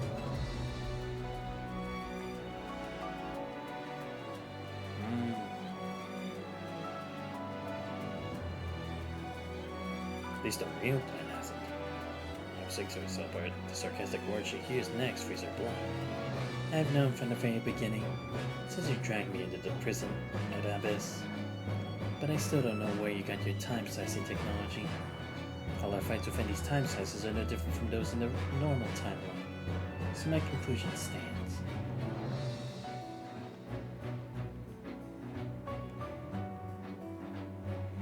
the Hetero Tower will still descend upon this world. I don't know what this Hetero Tower is, but I won't allow you to act like this. Wait, she knows about the Hetero Tower? How? No one should even remember about it. Unless she's like an ascendant or something, or even a transcendent potentially. There'll be a day when you won't be able to stop me. Sooner or later, I'll break free from this cage. I respect you, Iris. Not just because of how similar we are, but because of your resolution. Detaching yourself from a normal timeline is the same as being forgotten by the world. Are you doing this to keep me trapped in this loop for a while? I appreciate your consideration, but I don't think so far into the future. I just want to stop you from destroying our last hope. I don't believe it, Iris. No, Selena. That's what the person you always were, or you were always with, called you, wasn't it? It's a pity. A name is a blessing from the past to the future. Yet the person you cherish has forgotten it. But don't worry. I'll find them and tell them everything about you. I don't know what you're talking about. I was just confused telling you her hands are secretly tied right away. Oh, I see, right? Because her existence has to stay forgotten in order for her to keep fighting her here. If she doesn't, can't keep up the act that she doesn't exist, and that she finds the existence only to hear. I never thought you'd resort to self-deception. Let me lay it out. You're pushing this time slice away from the normal timeline. You plan to sink the ship with us on it, and leave it eternally at the bottom of the sea. But I've already found the exit, Iris. You've carefully covered your tracks, but luckily you have a shadow that's been submerged in countless timelines for too long, and I've caught it. Next moment, all emotion fades from Nora Luia's voice as if her soul had been distracted. Re-establishing connection with frame number 17. Locating coordinates. Location, conservation area, Babylonian logistics warehouse. This white noise erupts as thick fog because the surge gradually binds the blinding hours. She recognizes this fog. Nora Luia always uses this trick whenever she does something related to time. Oh! She can control that same fog from that gap in space-time? No, it can't be that same fog, right? The one that Dominic had to deal with. She must stop her. She cannot. She absolutely cannot let that world conduct her. As Reeves uses her weapon again, ready to lunge forward. Sound from inside fog makes her freeze. The smooth broadcast only cuts off as static disrupts the orderly performance. The voice returns as filled with emotion, anxiety, confusion, but above all, shock. How is this possible? Who's there? Her voice vanishes in an instant. The white noise falls silent, and the swirling mist freezes in place. Time begins to flow once more as the mist rolls, gradually forming the outline of a human figure. Iris freezes. She will only make out a blurry silhouette. It stirs up powerful emotions within her. An absurd thought flashes through her mind as an indescribable feeling surges up from her chest. Harder than fiction, more powerful than lonely, sleepless yearning. Emotions overwhelm reason the instant she realizes who this visitor is. Her body moves before her mind can catch up. The name she's longed for day and night is about to bloom on her lips.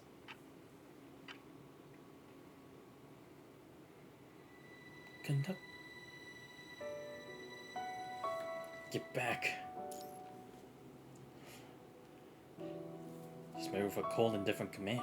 The thick mist dissipates, revealing a figure before her as Iris's alertness spikes. Are you working with that thing? Figure comes to the focus. It's an unfamiliar woman whose physical appearance reveals that she's no doubt a construct. Her brows furrow. The weapon in her hand clearly won't pose any threat. She do. Before Iris can collect her thoughts, she watches as the figure bites her lower lip, releases her trembling hands, and allows her weapon to vanish. Hopeful gaze meets icy eyes, but her heart shatters. Fragments cut deep into her. The pain is no shame, but it's so real it takes away Iris's breath. She nearly loses her voice. Seeing this, she lowers her gun slightly, but keeps it in her hand. Conductor has forgotten who she is. Trembling sensations crash through her mind and body. Conductor stands right before her, yet feels as distant as the horizon. Digs her nails deep into her palm. Pain travels into her mind as all the rings drop in unison. Great effort almost forces herself to remain calm. You... Hello. Nice to meet you. She tries her best to force a rather ugly smile. The undercurrents under her soft tongue. My name is Iris. Iris finally figures out everything happening before her. But Enora Luya has once again extended her reach into the normal timeline, trying to link coordinates to escape this prison. But the conductor accidentally interrupted the process and got dragged into it. Fortunately, the conductor's reaction is expected. She can still salvage the situation.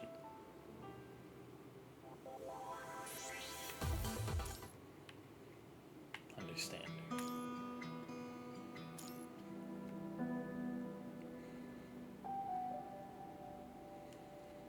As the mist dissipates, you crouch beside the scattered metal fragments, checking them each several times before finally putting away your gun. Sorry. Bit of a stress response there. It's alright. Anyone thrown into this kind of situation would instinctively be on guard. Looks like we have a common enemy. What exactly is that thing? Luya. Enora Luya. That armor we just saw was a duplicate. So what does she rely on to operate? This device is its core. I was explained gently, sifting through the scattered debris to pick up a prism-shaped device. Taking a notice the device's surface has lost its luster. You can't tell its functions from its appearance. Taking out your terminal while surveying the surroundings. Everything's functioning, except there's no signal. So it can block signals as well as teleport long distances. How much longer can this one last? It's already dead. Or rather, this device alone is not enough. Then why? Because you're no longer in your original location. I mean, what you've crossed isn't just spatial distance. So we're trailed off, an aircraft flies overhead with a roaring sound confirming your statement. What? The core device is key to powering the duplicates. Also the key to traveling through time. By pairing two devices together and anchoring the coordinates, it's possible to open a temporal passage. Temporal passage? Yes. The duplicates use this to travel to different points in time, to assassinate key figures or destroy important objects, changing history. In your time period, there must be something she's targeted as well. Fingers trace over the strange device of what happened where Isla and the Science Council flashed through your mind. Everything fits what she just said. Time travel. It's an incredibly far-fetched concept. Truth would require verifying more details. But the info gathered so far is logically consistent. This unidentified construct is clearly a powerful fighter, so showing goodwill. Decided to cooperate for now. Thanks for sharing this intelligence. I apologize again for my earlier recklessness. With your gloves, extend your right hand, rapidly piecing together information in your mind to make up a new identity. FOS. Mercenary from Eden Security Group. Pleased to meet you, Miss Iris. For some reason, a faint smile forms on Iris's lips. She noticeably hesitates before making contact, but ultimately shakes your hand. Hello, FOS. Is she trying to avoid physical contact? Nah, her grip is surprisingly strong. You speak, you keep gathering info about the construct building a profile. Just as you're about to release her hand, an intricate pattern on her shoulder catches your eye. The sign is strangely familiar. Lost that thought for a moment until you see Iris's gentle smile again. Realize you've been holding her hand for too long and quickly let go. Sorry, I was a bit distracted there. Nora Luya must be stopped. Is there anything I can do to help? Relax. This war is almost over. I'm executing the final and most critical mission. It's going to target a designated location. If all goes according to plan, Enora Luya will be waiting for me there. Once I defeat her, everything will be fine. As for returning, you don't need to worry about that. Once I complete the final mission, I'll destroy her main body and get the new device. By then, I'll be able to send you back to where you came from by using duplicates to traverse through time. Critical mission? You can compile all the info and realize you don't even know the real identity of the Cyrus standing before you. Someone who knows so much about Loya probably isn't an ordinary soldier. Pardon me, but I haven't asked about your identity, Miss Iris. If it's classified information... No, I'm just thinking about how to explain it. I belong to the Union government of another time. Unit number 654. Operation codename Iris. Stumbles through the first part but goes back to normal at the end. Perhaps having weighed our options, it's decided it's worth revealing some information. We were the first to discover Honora Loya's existence, and we've been fighting for a long time to stop her from disrupting history. To be frank, if we had been faster, this would have likely been resolved already. You wouldn't have been dragged into it. Hint of apologies mixed in Iris's words. That's not your responsibility. If you'd prefer, you can stay in Fast City and do whatever you want. I'll come back for you after I complete my mission. I'm already involved, so I should do something. I may not match up to a construct, but I can still help. The Iris' slightly puzzled gaze and see her nod gently. Alright, so from now on we're partners, FOS. I look forward to working with you.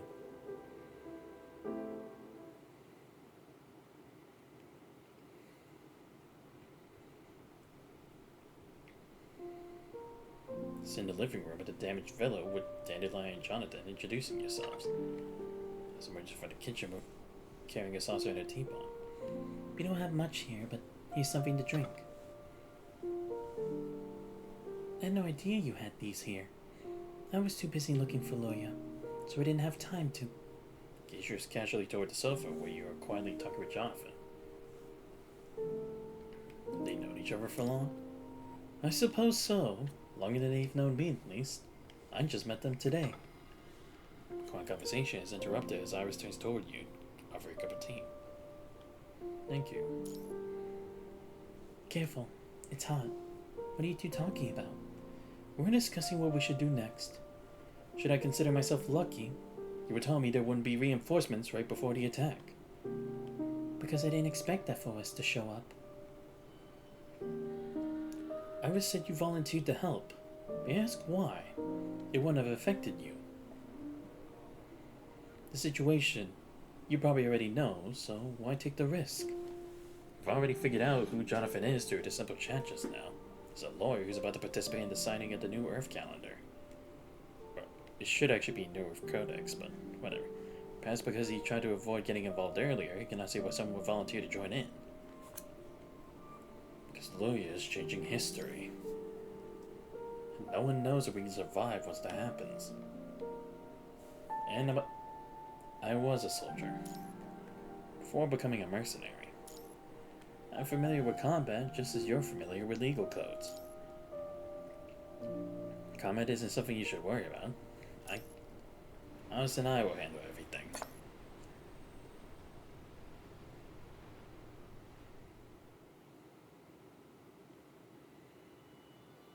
After getting acquainted with each other, given the intense situation, there's no time for idle chat. Let's go to our next steps. Iris. According to our original trajectory, Jonathan will fly to the capital of Bane in a week. Our main concern is his safety once he lands. But things have changed because now I know that Honora Loya has discovered our plans. That's why she launched the attack earlier. I thought that was just daily life for someone who becomes her target.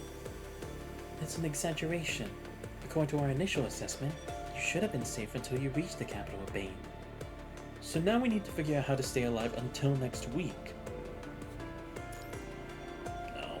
The question is how to reach Bane at all. Jonathan exchanges a glance with Iris to make sure they're on the same page. Iris takes out a map amongst the airports and flight paths between the capital of Bane and the Fast. Flying is no longer viable. This is the first change in our plan. Planes are sitting ducks. Honora Loya can easily take down the entire aircraft with an attack. But wouldn't changing his itinerary seem suspicious to the United Government? when they think that Jonathan's trying to escape. Of course, my name was probably already on the watch list when I finished that call with the professor. But we can't use other transportation either. I can't just wait around for her to blow up this plane. So what's next? First, contact the United Government to request personal protection in light of the recent attacks. But could regular bodyguards save you from attacks like that? You might end up sacrificing more lives. We just need to convince the United Government that you're ready to play their game. But that's not enough. We need a more decisive plan. Iris traces Bane's border on the map with her pen, thinks for a moment, and looks at Jonathan. You said that you own a law firm and have substantial financial assets. That's right, but purchase a large amount of Bane's company stocks and bonds worth cash. As negotiator, you should know which companies would benefit from the dividend period after the treaty signing, and what kind of assets will go up in value. Bind my assets to Bane's. That's definitely not what I expected. As long as it works. For profit as motivation, they'll believe that Jonathan has placed his bets on Bane signing the New Earth Codex. What about the personal protection you mentioned earlier? That part remains the same. If the airport is also attacked, the United Government will believe these are planned assaults, considering what happened at the Dionysus Theater and the Villa today. The airport will also be attacked. Are you two planning to lure Enora Loya to the airport? That would involve innocent civilians. Don't worry, we won't do that. We can just use the simplest and most controllable method. By conducting the attack on the airport ourselves. There'll be no casualties or damage. Just need to show hostility and create a commotion. Like what Jonathan thought earlier, the United Government won't suspect us. For instance, the truth could be that I work for the United Government helping revise the articles of the New Earth Codex. A group of dissatisfied civilians has targeted me, most of them victims of the peace operation. They oppose the United Government and don't want to see the New Earth Codex implemented, so they planned the attack. After that, you can question the United Government's abilities. For your financial investments, they'll only see it as an overly anxious civilian looking for peace of mind. You ask for a change of route and bodyguards, then they'll agree to it. Wait a second, I don't quite get it. If our goal is to escort Jonathan, then why ask for bodyguards in the first place? After multiple assaults, if he doesn't have bodyguards, the United Government will definitely send troops to escort Jonathan. Same perfect units over Iris again. I see now. This sounds doable. You two are so in sync that I'm starting to wonder if you've met each other before. You and your protectors quickly become familiar. You should be happy about this. Put a disc-shaped listening device from your waist crouch as you stand up. Pat Jonathan's shoulder playfully and slip the device into the collar around his neck. Alright, let's move.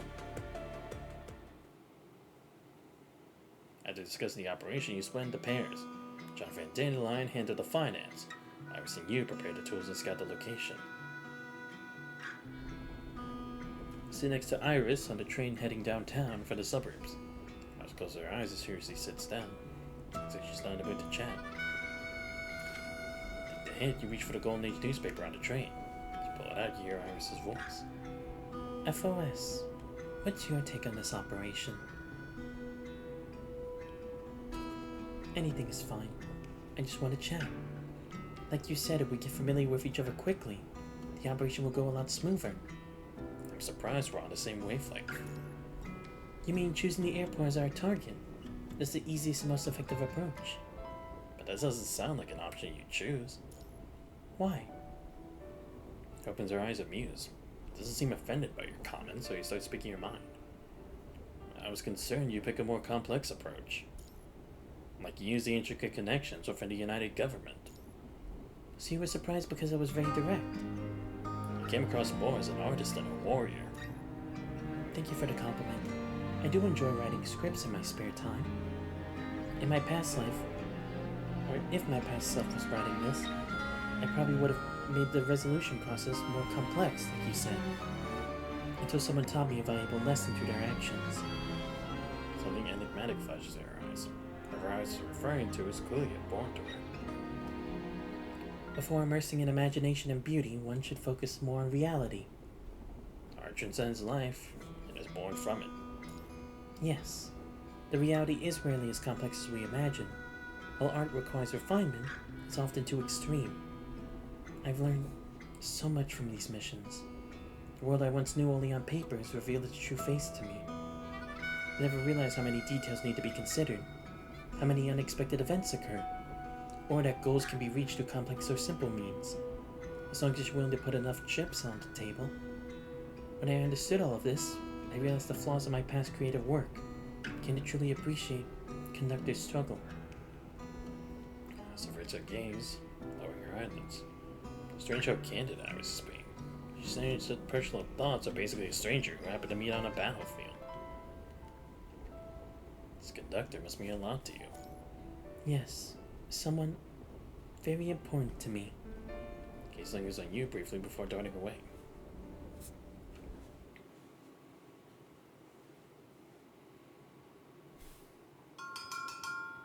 Train arrival announcement interrupts your conversation.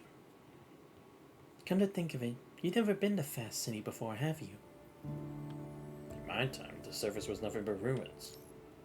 Since becoming a mercenary, battlefields have been my only tourist destination. Then why not take this opportunity to properly enjoy the scenery here?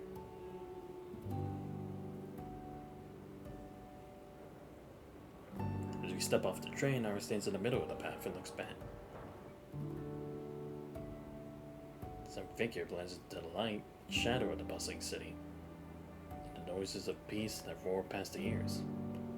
It finally hits you just what kind of place you arrived in. Time, place. This entirely new environment brings freshness you can't put into words. It's the past, a peaceful era. This is it, the stage where you and I will write our story. I hope you enjoy working with me as much as I do, FOS. Welcome to Fast City.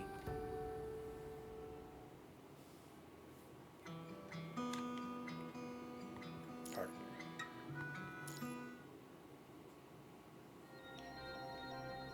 Montali International Airport. The parking lot and the command vehicle that's disguised as a common launch car. You're reviewing all the materials you have while you and Iris are doing each other's makeup. Something awkward about making eye contact during makeup. To avoid that, you try to keep up a conversation. How does Jonathan's studio get their hands on a command vehicle like this? I wasn't the one who got this. It was Iris. Joffrey's been repeatedly checking his investment on a laptop so he's while looking up. She got the decoder for the airport network too. Surprise you, the guys. Meanwhile, Dandelion has finished drawing. On a whiteboard, she's marked a dozen key spots on the structural diagram of the airport. Montali International Airport was built 15 years ago. It has undergone 6 major expansions. I'm sure you're all already familiar with its overall structural layout. I need to stress that the airport's network system is divided into 2 layers, internal and external. If we want to paralyze the airport by implanting a virus and causing chaos, we should target the internal network. Of course, ideally, our decoder would disable both systems through a single external interface. I thought you said you were just an ordinary civilian. I've read a novel using Montali Airport as the setting. Novelists are ordinary people, of course. Please continue. The operation is divided into several phases according to Iris and FOS's plan. First, Iris and FOS will need to use employee passage to access secure areas beyond the checkpoints, because they don't have identification documents. Right here is the employee passage that leads directly to the airport waiting area. This path is usually... As Iris connects the decryption device to the door lock in front. Also, we're undergoing the operation now. Well, explaining. As the door unlocks, someone in the clear corridor turns around. There are no guards. Ignoring Dandelion signs, you calmly pull out a pre-made employee badge, quickly flash it, put toward Iris, and greet the guard. VIP. The guard nods silently and steps inside and cleared away. Walk forward slowly with Iris until you go around a corner.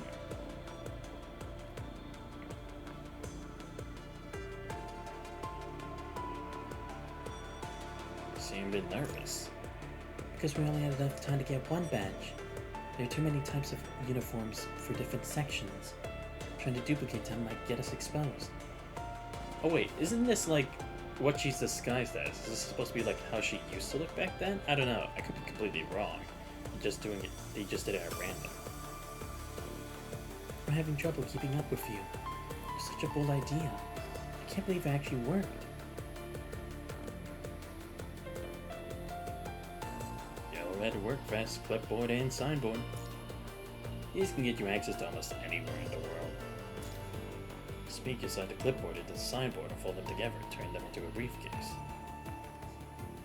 Then you flip your clothing inside out and finish it. Ooh, nice. Really going movie style. I thought infiltration was a required course for United government employees. I did get infiltration training, but it was different. That's Iris's hands. Weapons come into mind and you realize she's joking. The explanation makes sense. Being invincible definitely counts as infiltration. Pretty sure that's supposed to be invisible. Dandelion, where to now? The service desk where you turn left in 50 meters. That's the most accessible network port. Just connected to the port on the desktop. Iris? Sorry to bother you. I was wondering. How may I help you?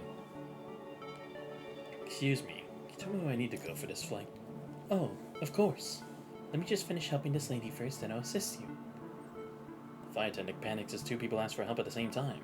Using your divided attention, you connect the decoder to the external port under the counter. 2 minutes later. I see. Thank you very much for your help.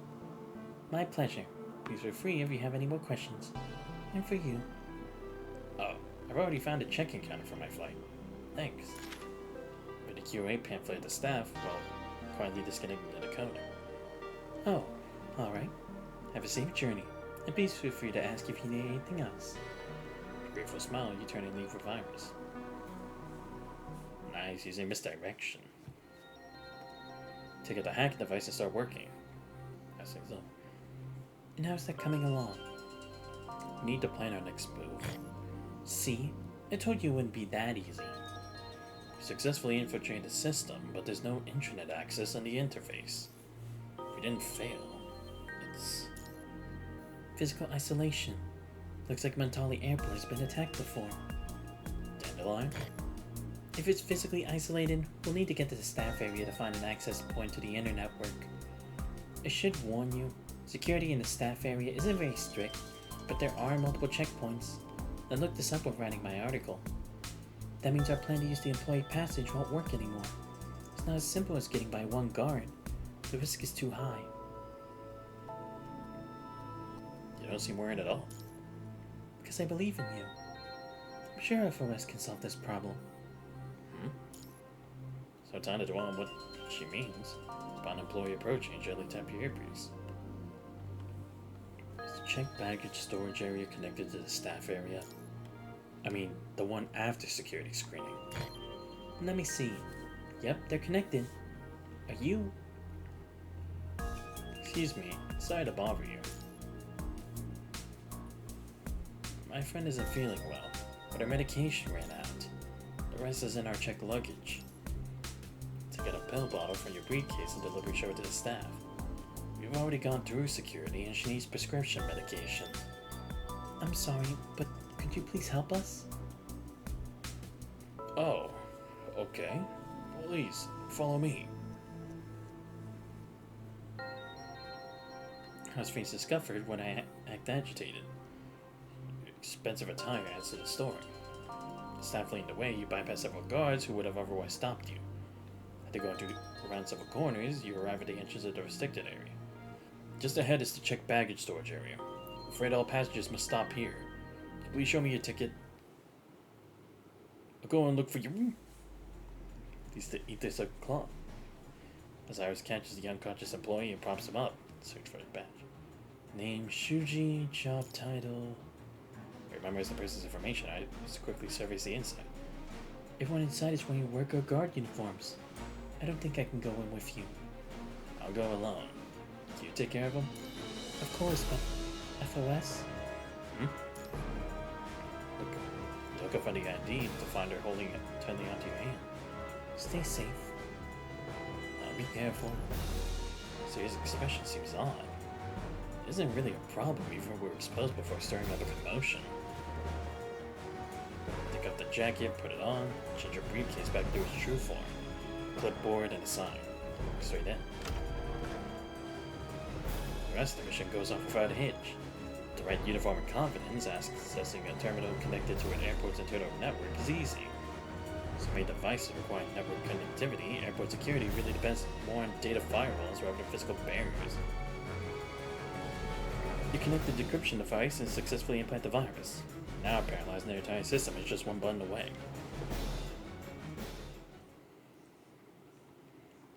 Leave the employee area after changing to a suit to blend in with the crowd. As you're about to exit, an announcement plays over the PA. Attention, valued passengers. The airport is conducting an emergency security check. Please remain calm and stay where you are until further instructions. Dandelion? Cryptic channel is jammed. Immediately remove your earpiece and chuck it into a garbage can. The airport's reactions to be shocking, but you're not a professional hacker like Teddy. Causing guards in areas that should have been empty. That has to do with the theater attack, which likely increased security levels across all important parts of the city. Any delay could mean trouble. Tap the button on your decryption device, and in an instant, army of countless machines throughout the airport fall silent. Outside the massive airport windows, the exterior lights of several aircraft and their connecting jetaways switch to red in the blink of an eye. All erupts into chaos, and your voices mix with blaring announcements as panic spreads like wildfire. Mission accomplished. Time to get out of here. Lower your hand and follow the crowd toward the security checkpoint. If I could just get past here. Ah, shit, it's the guy who saw me. Look up and lock eyes with a guard in the distance. Unfortunately, it's the person you man the employee area. Red's face clutches suspicion. Shock flashes across his eyes as he reaches for his radio. Well, here's trouble. Rain's working in a suit and in airport chaos. Anyone would find us suspicious.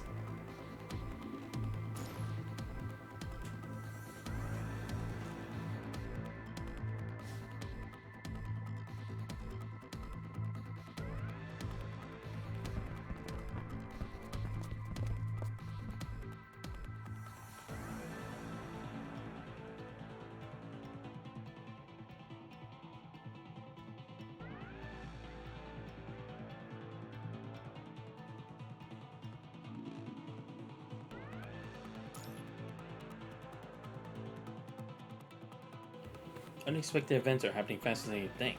Your body remains tense, a familiar voice reaches you. I found you. Iris, now without a disguise, appears beside you out of nowhere, carrying a tall instrument case and speaks in a higher pitch than usual. My performance is about to begin. If we waste any more time, I'll be late. I was hoping we could have dinner together. Okay, honey. Glance at the security guard from the corner of your eye. See your interaction, you pause before walking away. Thanks. As six arms with yours with a smile, and you walk side by side to the security checkpoint. See, I knew waiting was the right answer.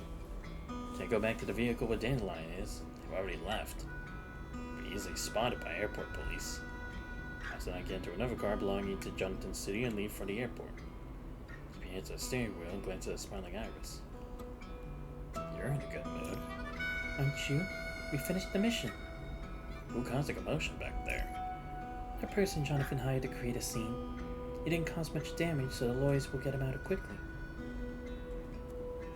It was a huge help.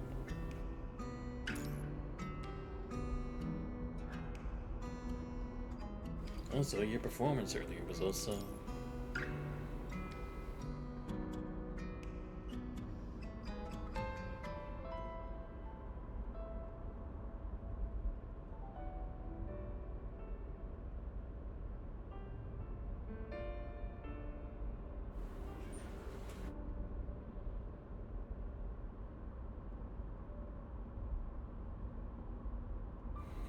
I've never acted like that with anyone else. You're the first and will be the only one. Our sudden change in tone catches you off guard. In my past self writing this, it would probably have made the resolution process more complex, like you said, until someone taught me a valuable lesson through their actions. I almost forgot. So much really important in Iris's life. Comments were a bit insensitive. I'm sorry. It's just words ever at the tip of your tongue, but you can't get them out. Don't know how to explain yourself. Iris, who has always been understanding since you first met, falls silent. Silence fills the car. Before you can collect your scattered thoughts, the car passes an intersection and Iris suddenly speaks. Go left. Turn the steering wheel, comparing her instruction with the route in your memory. Are we going back? We have something else to do. Speaks in her usual gentle tone. If you're relieved, turn to look at her at the red light. Well, to see she's been staring at you this whole time. What's wrong? You promised me something at the airport, didn't you? Let's have dinner together. Alice looks away, a flush of red creeping up her neck. One final word floats quietly on her lips, dwelling by herself. Now I see why people love Selena so much. God damn.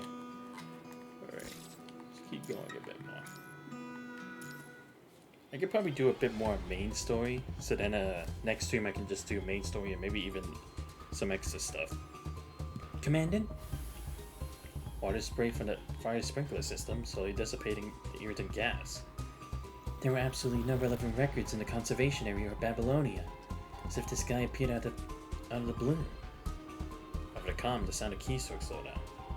Commandant? In the temporary channel that they had established, the portrait representing the Grave of Commanders turned gray at some point. The communication system's working. There's no interference. Why are they offline? Commandant? Isla? Teddy, check all surveillance footage inside and outside the warehouse. The sound, Isla must be running in a hurry.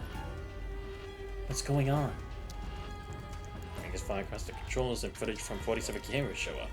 As the smoke gradually clears on the screen, only Isla's still in the warehouse. Both the intruder and the commander vanished. Command? Then?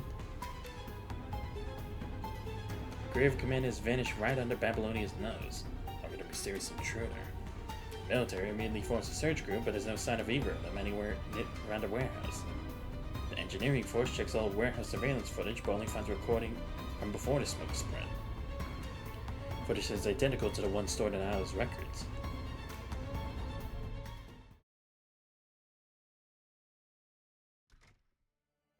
Explain. A ripple forms in the still coffee cup as Ishmael furrows her brow, flipping through a report to the gamer. The frame Ishmael asked to destroy looks exactly like the construct in Isla's artwork. It triggered mental distress in Xanthos. Now Xanthos went missing with a mysterious invader in a warehouse in Conservation Area 221. The warehouse that holds this frame. I need a logical explanation. I have no recollection of this matter. I'm not trying to avoid responsibility. I'm simply stating a fact. You must have heard about the recent incidents involving Babylonia and the Commandant. If I were behind all this, do you think you could be here with all the resources of the control court at your disposal? Don't rush it.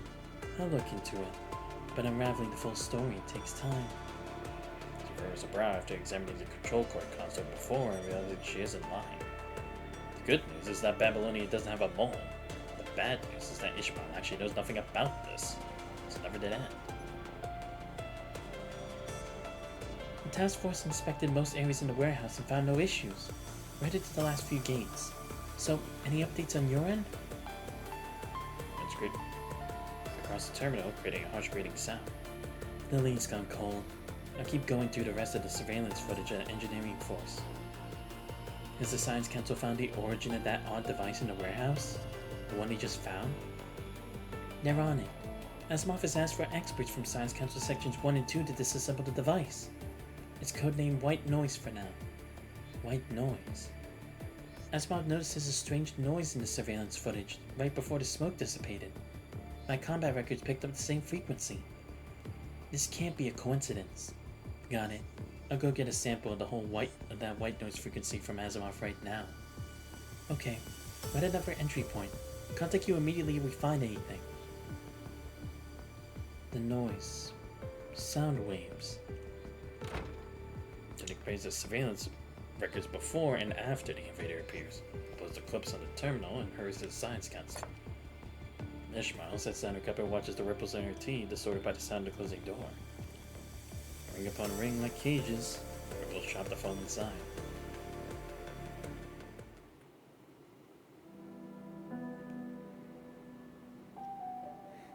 Lights in the building are never fully out.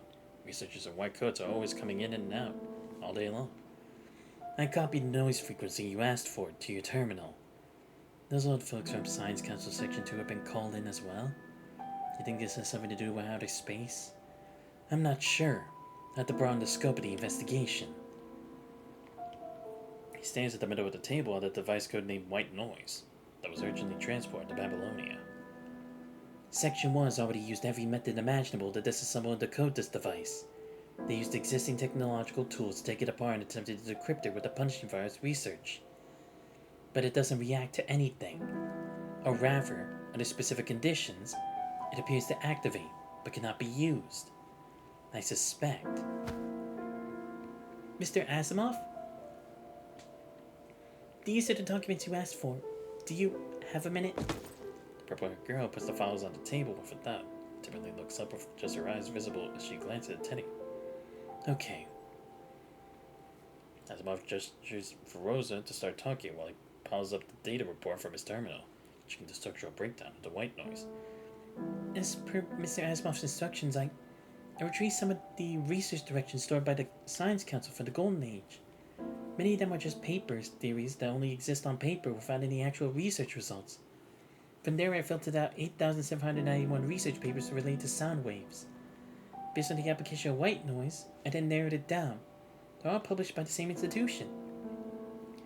Experimental principles on sound field localization using focused sound signals, hypothetical effects of giant cavitation, or cavitation bubble instantaneous pressure on sound fields, and this one, research on localization principles of special echo signals based on spatial signal frequencies.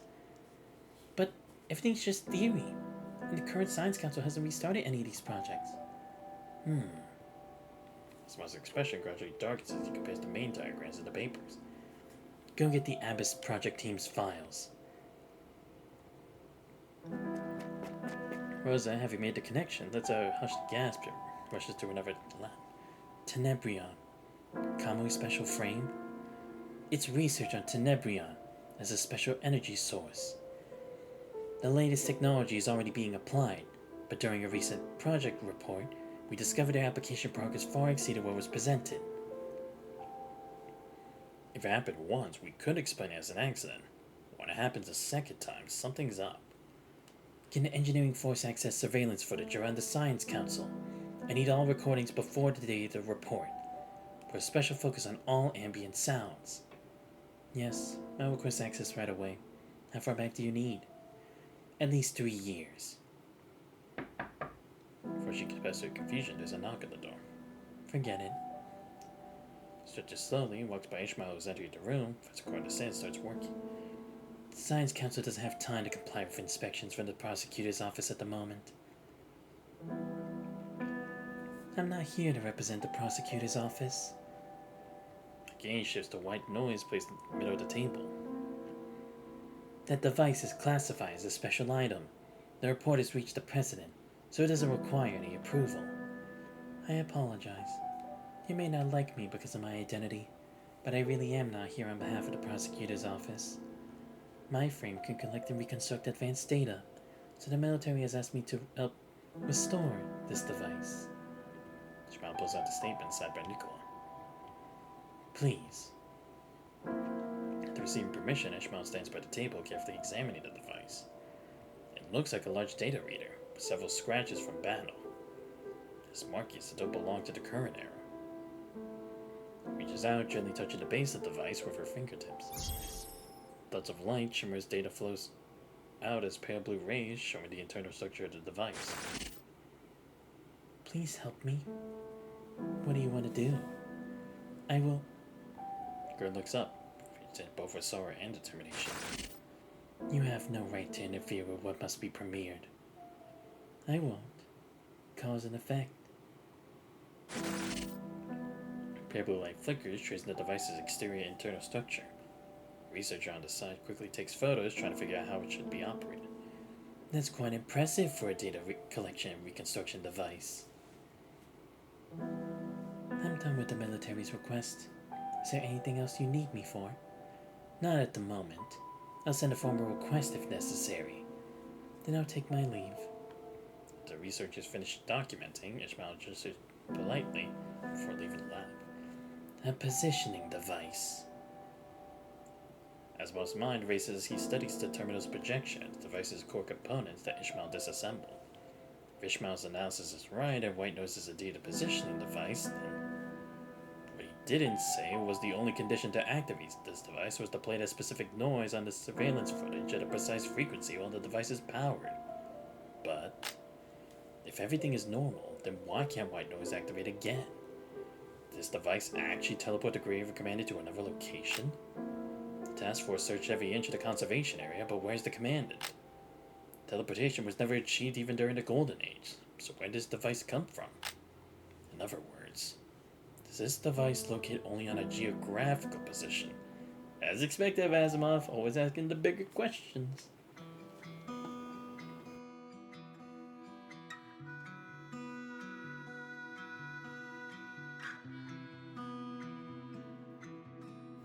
Alright, let's keep going. Again, probably not gonna finish it today, but at least get a good amount. Oh, right. Probably switch my AirPods first.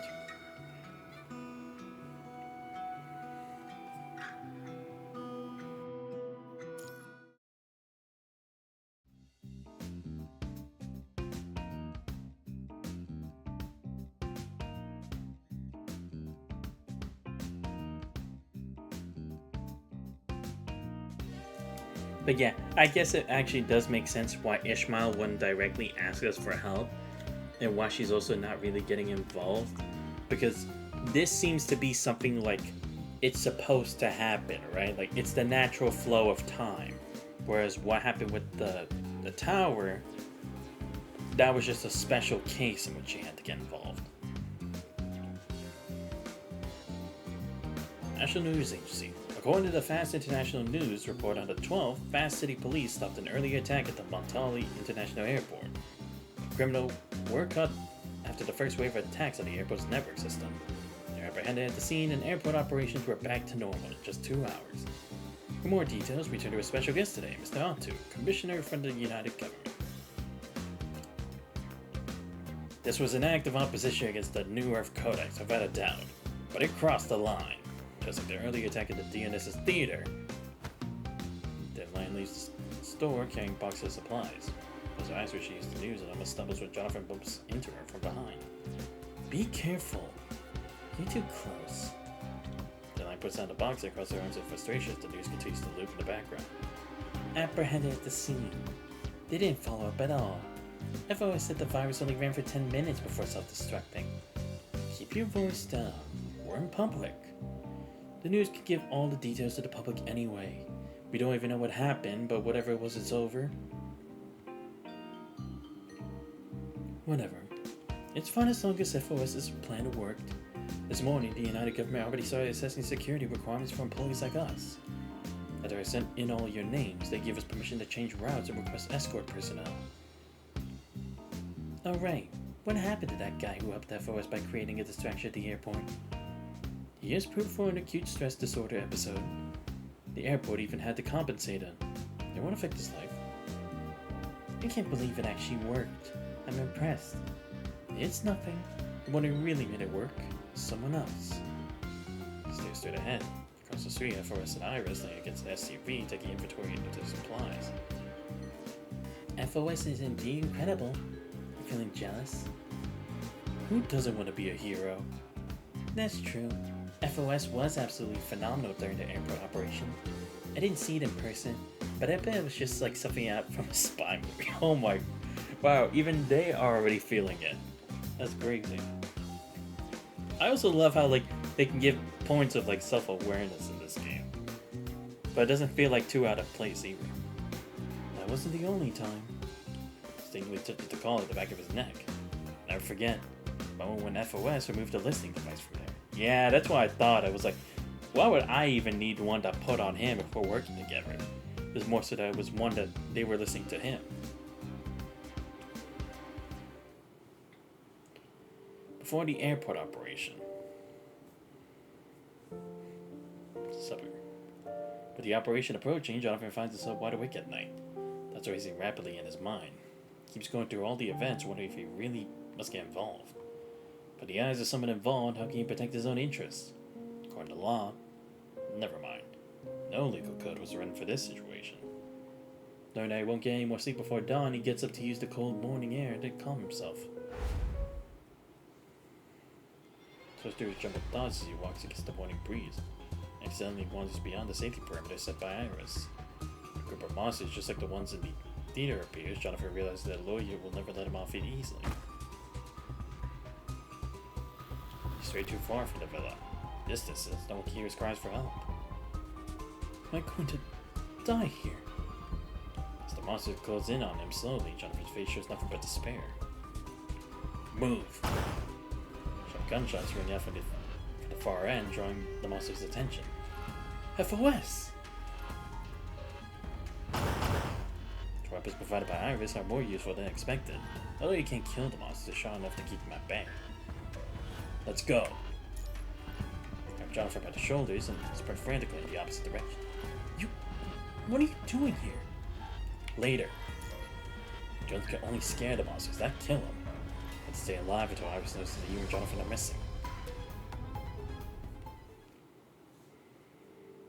Go around the outskirts into the forest, finally shaking off the monsters and making it back into the safety of the villa's shielded magnetic field. As poor Jonathan collapses. You... Why were you there so early? Was everything FOS said during the meeting just empty promises? Does FOS, after knowing the full picture, also planning to escape? Strange emotions brewing him as he guessed the intentions of this self-proclaimed mercenary with malice. When did you put that there? Oh no, yeah, okay, it was also me putting that there. Yesterday. Impossible! We only met once yesterday. You're right. Why would you do that? Because I don't actually trust any of you. In an unfamiliar situation, it's best to do whatever it takes to maintain control. One of FOS's core teachings. Then why did you... One afternoon was enough for me to learn everything I needed. The only information you needed was whether your partners had ill intentions.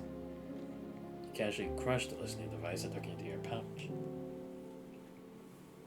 You're not a mere mercenary. It won't make any difference to this operation. Then why? Why get involved in this at all? Why risk your life to save me? There's nothing in it for you. I already gave you my reasons yesterday. And that wasn't just empty talk. Why would anyone get themselves into such a terrible mess over such vague abstract reasons? They're not that abstract. You can hide from trouble for a while, but not forever. Once you know about something, you happen to have the power to help, you ought to do something. The currents of history rush everything along. We let Luya do as she pleases. Today it's Bane, tomorrow it'll be another city. Eventually it'll affect us all. Enough talking. Rest some more. The sun's about to come up. Jonathan watches FOS walk away. He touches his phone in his pocket. The screen was left on the chat window. Joe, I heard about what happened at Montali Airport. They're getting more reckless. It's unfair for you to have to stay on this mission. I'm working on it. Stay in Fast City for a few more days. Doing my best to get you out of this assignment. Thank you for that, but I want to go to Bane. Wow. Such quick character development. The people of Bane need me. What? Nothing? It's green. Let's go. Stop pushing. I'm getting a ton of stuff here. I'm going.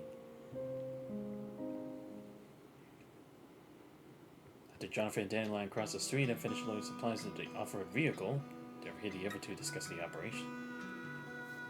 It's a 4-day journey from Fast to Jordan, the border city of Bane, and a 4.5-day journey to the capital if you take this route. What's our shift? Jonathan and Dandelion drive? I can handle it. You're gonna drive for 4.5 days by yourself? After she doesn't seem like someone who chooses the fastest and most effective way, we've now added she probably doesn't know how to drive. Iris works playfully. Ever since you had a meal together, she's been increasingly casual with you.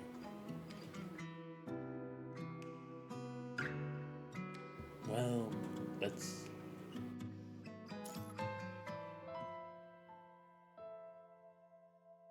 It's kinda true. I'm a construct. Operating continuously for days isn't a problem when it's just driving. Plus, we'll be taking breaks. If we're just driving, why don't you stay on guard instead? Sure. Let me check if we got all personal items. If not, slide to the passenger seat, just one last glance at the city and buckle your seatbelt. Let's go. The main stretch of the route to Bane cuts through highlands with lush vegetation. It's rainy season and a gentle drizzle persists. In a way, you meet a traveler going in the opposite direction, starting with a flat tire. You offer to help, and the traveler tells you about the road ahead. He remarks a few notable points on your map and gives you a pack of energy candies. Back at the car, you glance at the two sleeping in the back, before turning to Iris and whispering. Route 2 has mudslides and landslides.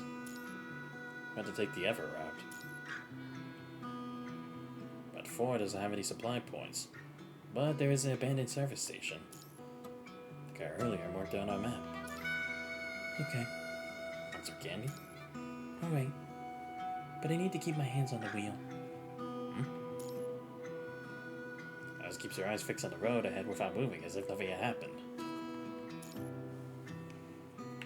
Alright, fine. Hold the candy to Iris. Thank you. The lowered voice, muffled by the candy, sounds lazy, like the rain outside. Dandelion mumbles something from the backseat and shifts her body. You and Iris reach for the speaker volume control at the same time. Fingertips touch, eyes meet, and you laugh. That beat music stops, leaving only the sound of heavy rain. I thought your hands were full. They were full earlier. Serious tone gave his hands up a chuckle, which she can't seem to hide. Do you want to take a nap? I promise to help keep watch. Let's chat for a while. Sure. Like what?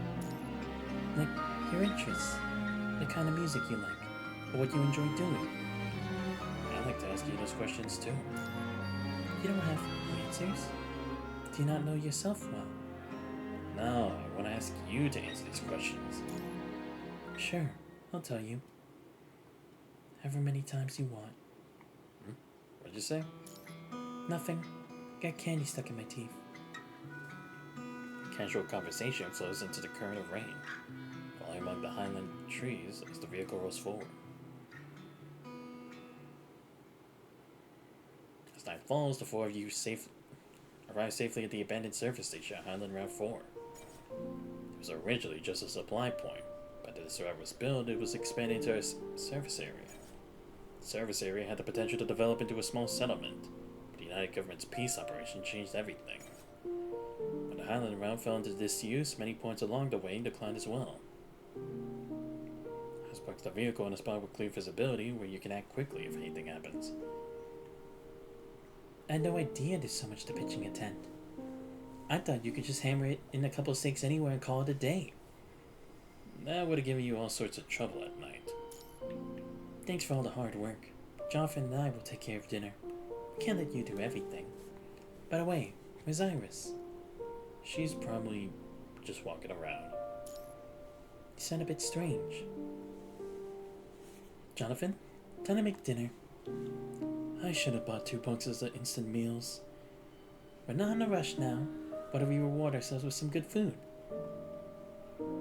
We'll treat this as a vacation. Besides setting aside the contract he was drafting, shrugs himself before reluctantly trudging over to start the fire. If this were a real vacation, I'd have brought a guide who doubles as a translator and a driver who can cook. Then you must have learned quite a few skills, right? Do you think that was the point? After you're done, you take out a map and head toward the spot you pointed out to Iris earlier when you were parking.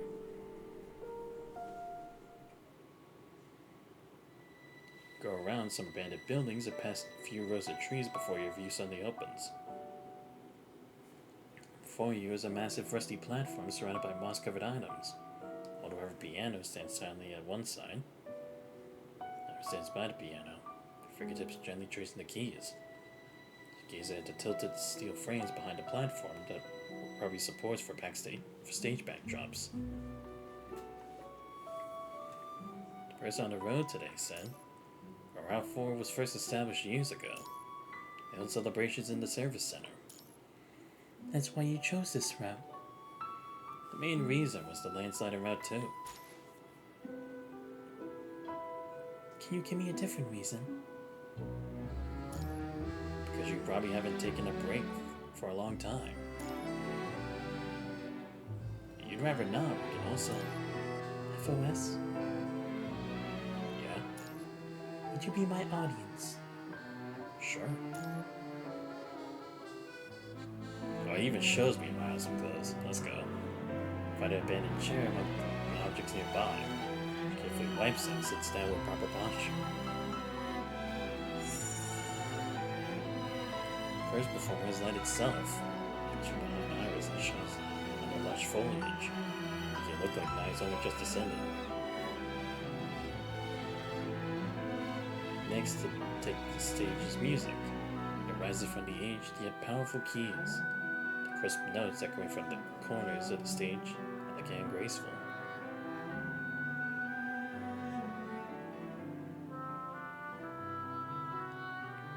Then, with flowing garments and dancing fingers, she moves like an iris flower swaying in the evening breeze, exquisite and soft.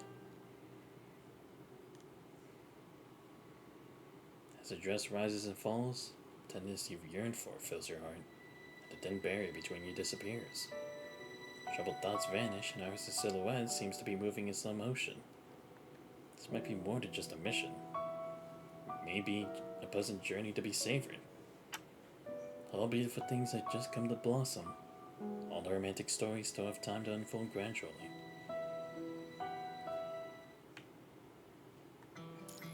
Afterglow.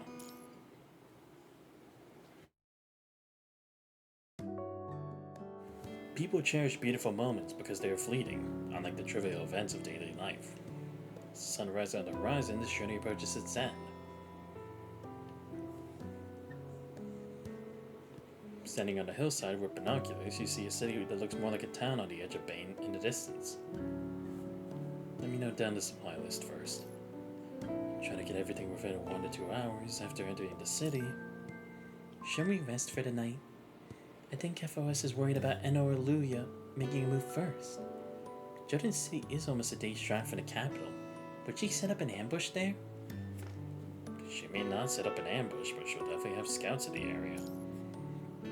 The possibility stands. Eno or Luya doesn't know which route we'll take to Bane, so she might send scouts to all the border cities. That's a lot of effort. I've really reached the top of her hit list. Anyway, we should keep our visit short. Let's hit the road as soon as we get our supplies. I'm afraid we'll all have to stay another night in the wilderness. I'm already used to it. Grab your list, let's move on.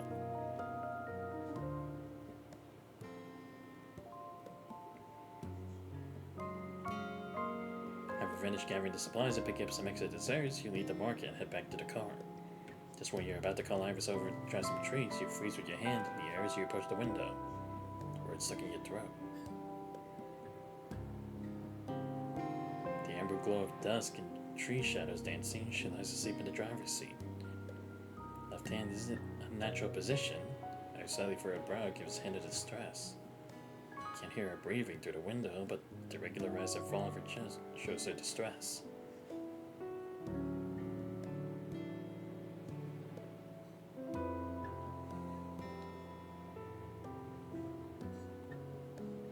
She, tired from driving for 4 days straight?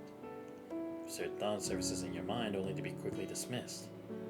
construct. A regular rest, she could track continuously for 40 days, without showing any signs of fatigue.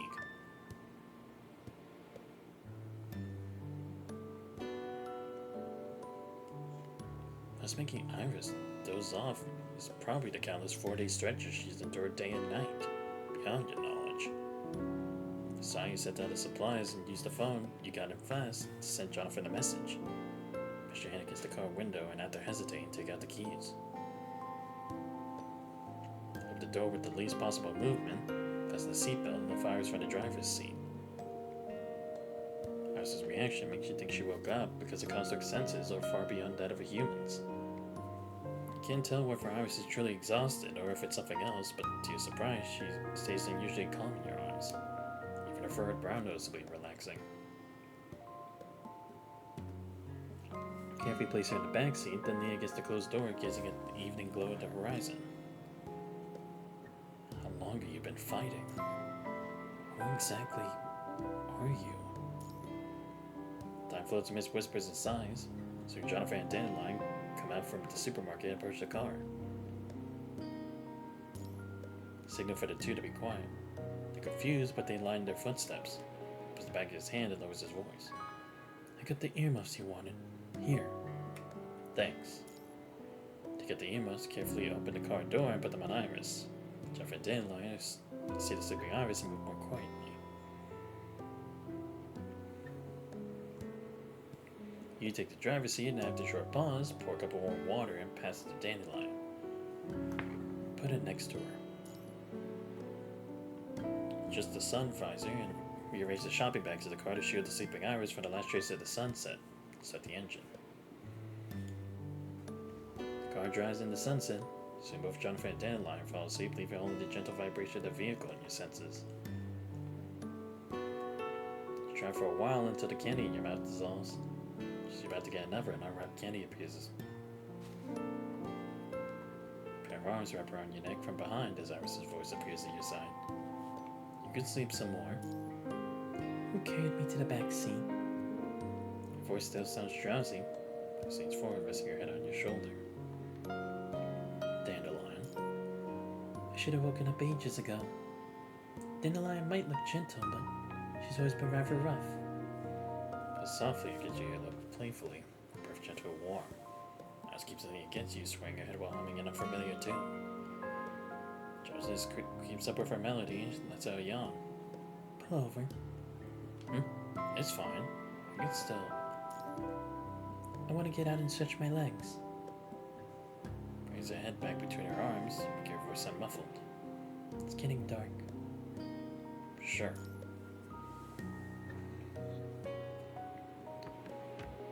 After parking the car by the road, you get out.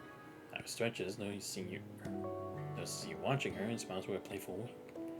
Descending up the security devices, you walk with Iris toward a nearby hill blooming with flowers. Nights are short during summer. Let's meet before night if we can't make it to dawn. Iris gathers some iris flowers, gently breathing in their scent. Do you like the sunset? Yeah. I like it too. Sunset always gives rise to a tapestry of emotions. Many of my inspirations, or reminiscences, happen at this time. Iris tucks a strand of hair behind her ear. It's like slowly approaching a destined end. One we can only welcome and never escape. FOS, do you miss home? Not too much. Don't worry, I'll help you defeat that Nora Luya. Then you'll finally be free from this long mission. I know you will. Iris makes a gentle smile. Straightens up slightly and intertwines her fingers. You really understand and sit beside her on the grass. As the sunset fades into the distance, suddenly you feel a weight on your shoulder. Iris is leaning against you. She's fallen asleep in the end.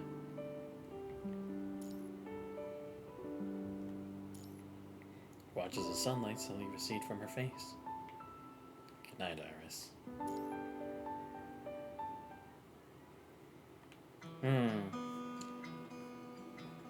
I could probably just do the one more. And say the next one for next time. Bane's Capital, Eugen Hotel. Inside the vintage room with its elegant furnishings, soft night lights glow, watching over the person sleeping on the bed. As arms are forward and sits up from under the covers. Inside the window, the sky is pitch black with no hint of dawn. It's the first time she's been in deep sleep for a long time. She's cross-legged on the bed, hugging her blanket, staring out the window. She slowly untangles her thoughts. The four of them arrived safely in Bane's capital last night, thanks to the conductor's various identities. Not only Luya, but even the World United Government cannot trace them. For now, the United Government only knows from the schedule that Jonathan must have entered the country, but nobody knows his exact location. At this thought, Iris smiles and slowly lies back down. It's so nice. Touches her shoulder, gently tracing the patterns painted there with her fingertips. To have you by my side. Detailed action plan that leaves no room for error. Always setting up everything one step ahead, just like when we fought side by side in the past. As her thoughts, Iris begins to envision scenes of their future together. Where that promises something beautiful is followed by a reality that chills one to the bone. After this comes the final step. They can hide all they want, but Jonathan must eventually contact the local government. The moment he appears in public, Enora Luya's replica will come for him. Defeat Enora Luya's replica and send the conductor away before they arrive. For her and the conductor, there is no after. There never was. The smile on Iris' lips fades as her gaze sharpens, clearing away the dreamy haze. Don't lose yourselves in dreams, Iris. Fate has shown you mercy with its last tenderness. It's already a blessing you never dared wish for. Iris whispers as she rises to her feet, determined. Teeth vanishes from her expression as she begins to dress and get ready. Over back to the window, Iris ties her hair as the first light appears, softly illuminating the room. Gaze falls on the letter by the bed. Movements are slow. Thought flashes through her mind. Shall I write a letter to conductor before saying goodbye? Fingertips brush against the letter as reason and emotion clash within her. A letter. To fear my identity? Or keep it a secret and just say goodbye? Reason stands at her left with a stern warning. Sacrifice so much. Was that all for the conductor's safety? You create more complications and something goes wrong. How will you live with the consequences? Emotions stand at her right, tugging at her hair. Nothing will go wrong. Sacrifice so much.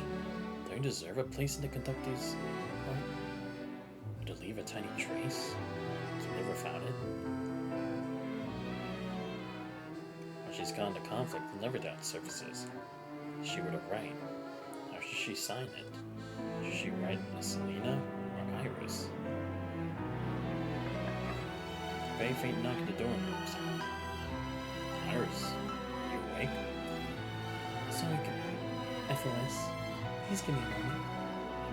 Body relaxes after responding. As her eyes slowly exhales, she opens it again. There's no hesitation in her gaze. She'll just see one line for the conductor without being seen. It's her little secret indulgence and her final solace. The nightingale sighs at dawn, roses burn, and that hides. Though the journey has reached its end, and her characteristically delicate handwriting, takes one last look at the letter before leaving at once. Sorry, I want to let you all rest a bit more.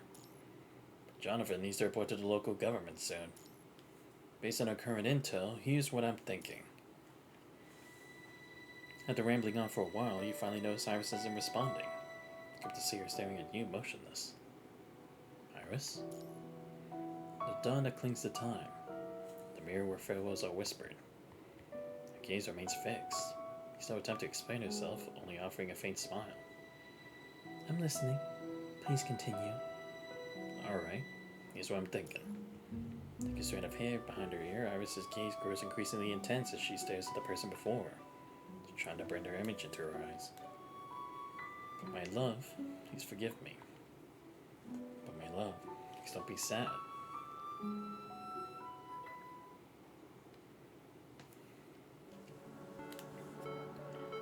Bane's capital, City Hall, 7:30. Sitting across the City Hall plaza, Jonathan nervously clutches the terms of agreement he hurriedly drafted overnight. signing of the New Earth Codex is not an overnight process. It requires many teams to negotiate for days or weeks. In some extreme cases, it may take months just to establish the general direction, followed by user implementation. Today, however, the terms of agreement in Jonathan's hand and his actions will determine whether Bane is going to begin this process. And more importantly, with what attitude he'll approach it. He resorts to his usual habit to boost his confidence and takes a deep breath. Chill out. I was in FOS will take care of everything. Just focus on your task. Don't worry. Sure. Not slowly, but seriously. Takes out his phone and walks forward. It's a dedicated line for the Bane delegation of the United Government Legal Affairs Department. I may assist you. Hello, Watch you walk away, your hand resting on the holster quickly fixed the safety on. When will you get here? Soon, but it'll be different from before. She can traverse time with her domain intact if she's fully prepared, so... Before she can finish, a familiar white noise pieces your ears, followed immediately by white mist coming out of nowhere. Dandelion, get out of here now! She bolts for the exit without responding or looking back. The stain suddenly materializes. Oh, it's on. Let's go. Round 2. But this time we're Iris. 構造が完全に同じ。限定的なループか、それとも。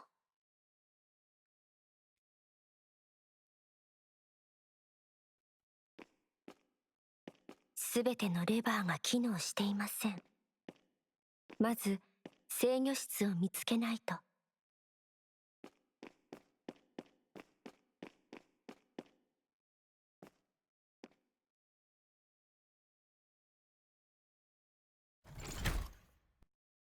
ロックされている。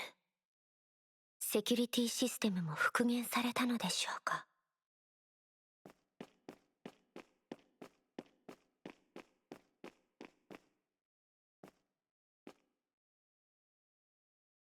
集音装置です。音符が破壊されていますね。懐かしい曲です。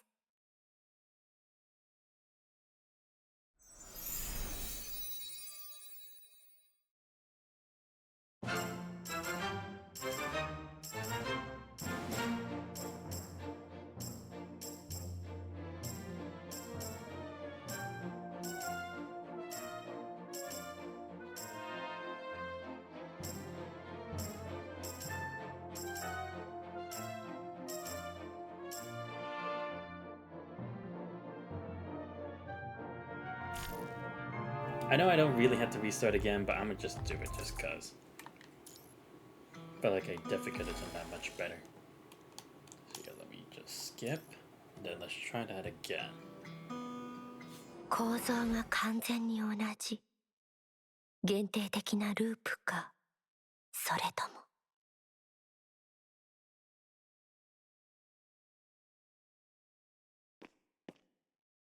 すべてのレバーが機能していません。まず制御室を見つけないと。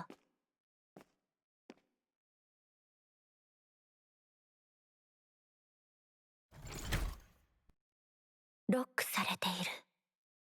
セキュリティシステムも復元されたのでしょうか。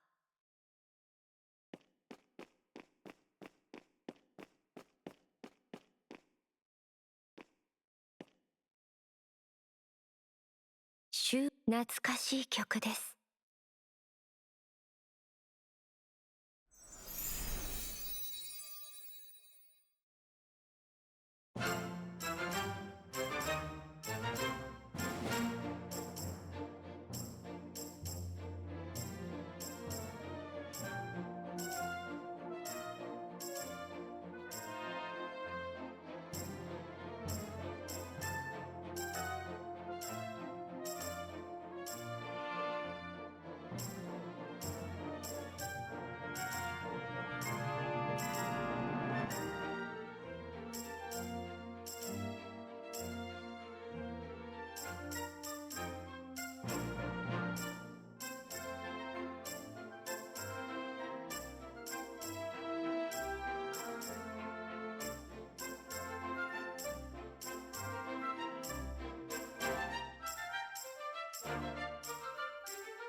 よかった。I'll be honest, I was getting too into the zone that I was just like, I was only focused on very small parts of the screen. Oh. Wait, so I don't have to check.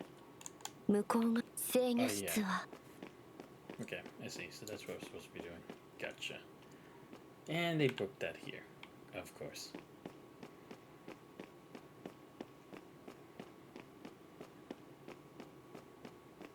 Okay, nothing to do with this. Ah, shit, I'm gonna have to fight her again, aren't I? 警戒線が追加されている。方向は間違っていないようですね。こ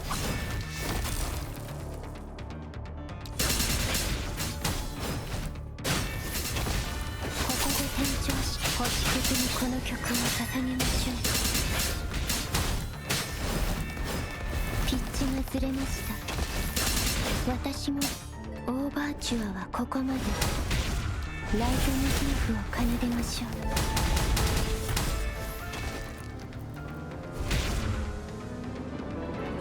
グラーベフォルティッシモ。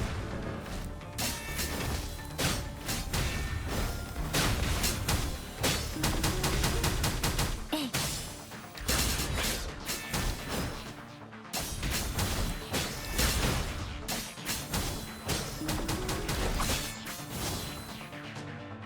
パーティー会場のようなしつらえ。彼女は何かを隠しているのでしょうか。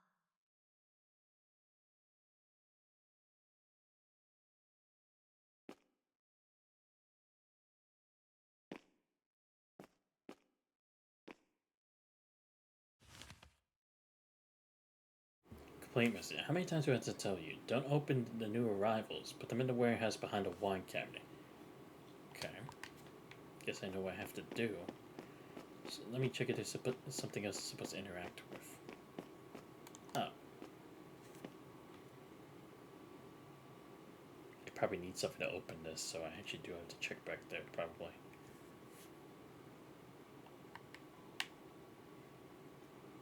Yeah, I probably got to do that, don't I? Alright, give me a second. Yeah, here we go.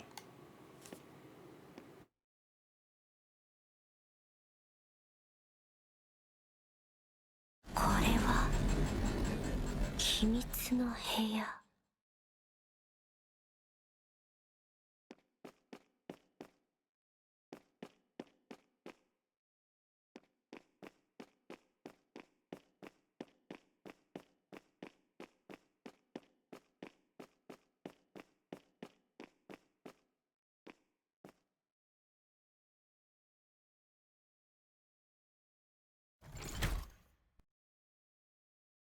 装置が動いた。ここのようですね。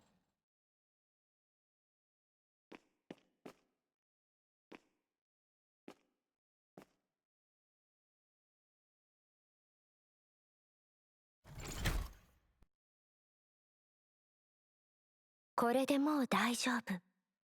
最初のエリアへ戻りましょう。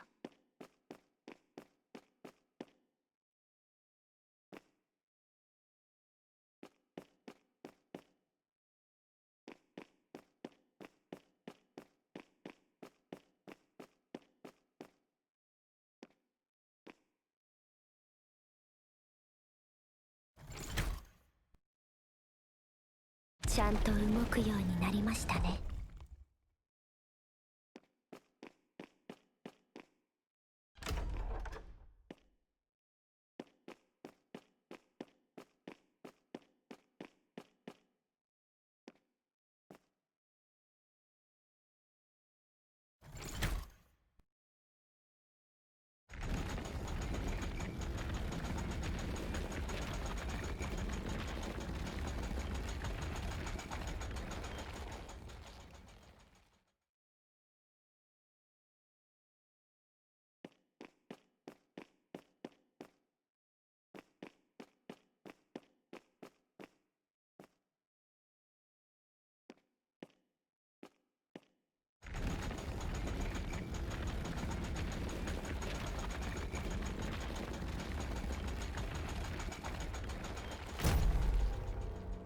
もう少し芸術的に登場してくださるといいのですが。ピッチが切れました。私もまだまだですね。えい。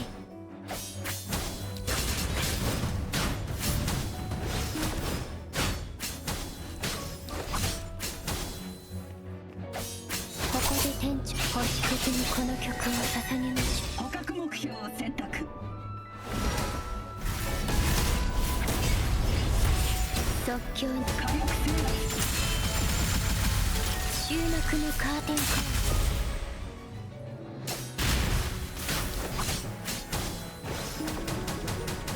ル。えい、ここで転調します。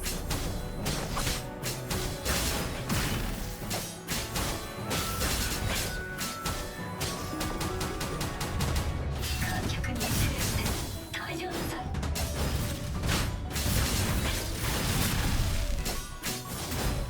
ここで転調します。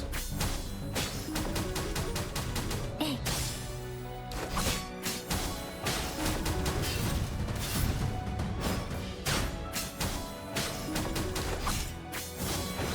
ここで転調します。舞台上のトラブルに即座に対応する。さすがは一流の芸術家ね。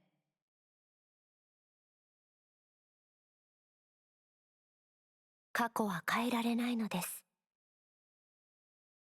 何とでも言いなさい。アイリス、このままでは終わらない。楽章を修正、終えなさい。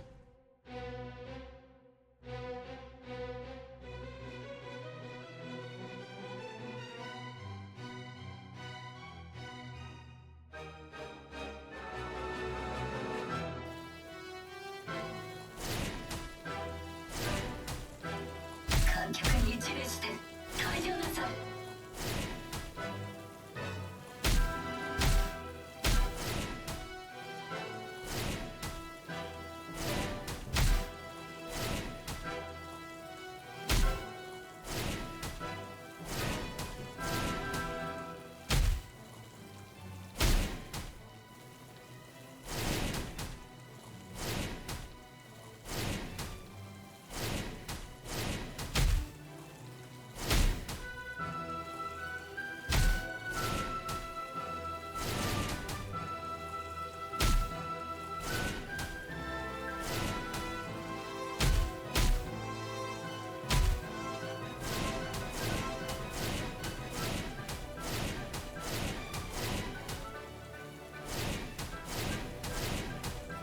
観客に一礼して退場なさい。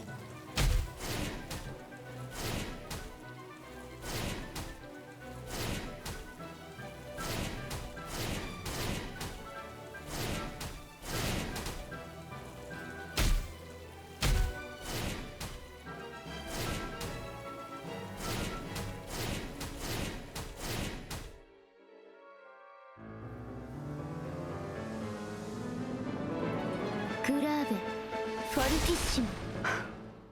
そういうことね。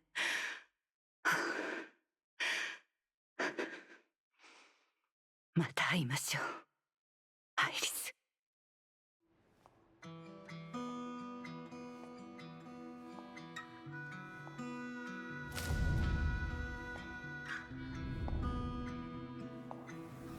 コンダクター。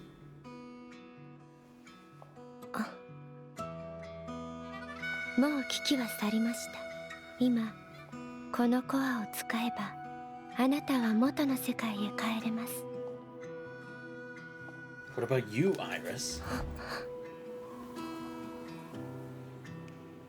私には帰るべき場所があります。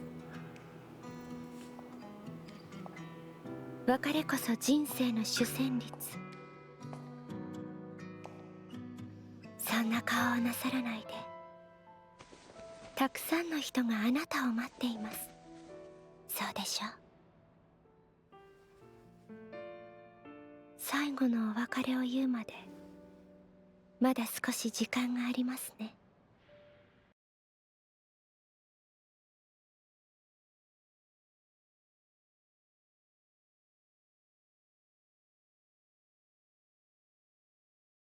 Massive buildings shattering dissipate like mirages all around, turn to white mist as if the opera is approaching its finale.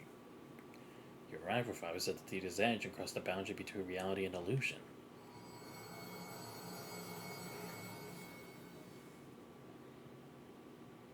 Brilliant twilight descends once more. See a visibly excited crowd exiting the city hall with Jonathan at their center. Dandelion is actually gesturing to him on the side. The two turn your direction with grave expressions. Freeze for a moment when they see you and Iris, then break into smiles and wave their arms. Looks like things went smoothly over there too. Iris stays silent, exhales deeply, and breaks a soft laugh. I know everyone's excited, but this is just the first step, folks. The first step. We still have a lot to prepare. Try to calm down, please. Need to check in with my team first.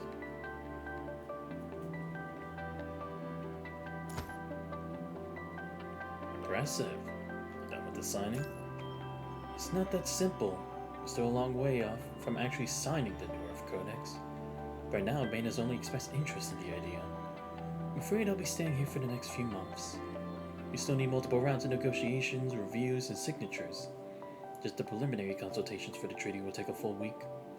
But it's already a very promising start. Looks at Iris as he speaks. His expression suddenly changes like he remembered something. It's over now, right? Iris is amused by Jonathan's action. Press her lips together, exchanges a glance with you, and gives a serious answer. Yes, it's over. Bane has chosen a side, and the general direction is set. It's no longer something Luya can change with a few attacks. From now on, you don't have to worry about your safety. Phew, thank goodness. Really? I thought in the beginning you told me that it's only over after the formal signing of the Codex. Don't we have one more week? I was pausing for a split second without being noticed and dismisses Dandelion's claim with nonchalance. Things don't always go as planned. And besides, isn't the treaty signing process starting tonight? Oh yes. Thanks to our preparations, Bane is quite satisfied with the attitude shown by the United Government. As a gesture of goodwill for our concessions on certain terms, they're hosting an evening reception at the Eugen Hotel for our delegation, symbolizing the official start of the treaty signing process. Once this news is made public, it means that Bane is announcing their position to the entire international community. Come with me, please. Without any one of you, I never could have accomplished any of this. You say so. Not sure the hesitation vanishes when you meet Iris's gaze. Before we part, there's still a bit of time. Then, his eyes dart between you and Iris, something clicks and he grabs Dandelion and leaves with a knowing smile. What do you... See you two tonight? Dandelion and I will wait for you at the hotel. Iris, give FOS a proper makeover. It's on me. You... FOS? You accept my invitation. If he indulges a small huff as Iris extends her hand, but ultimately will hold it. Let's go.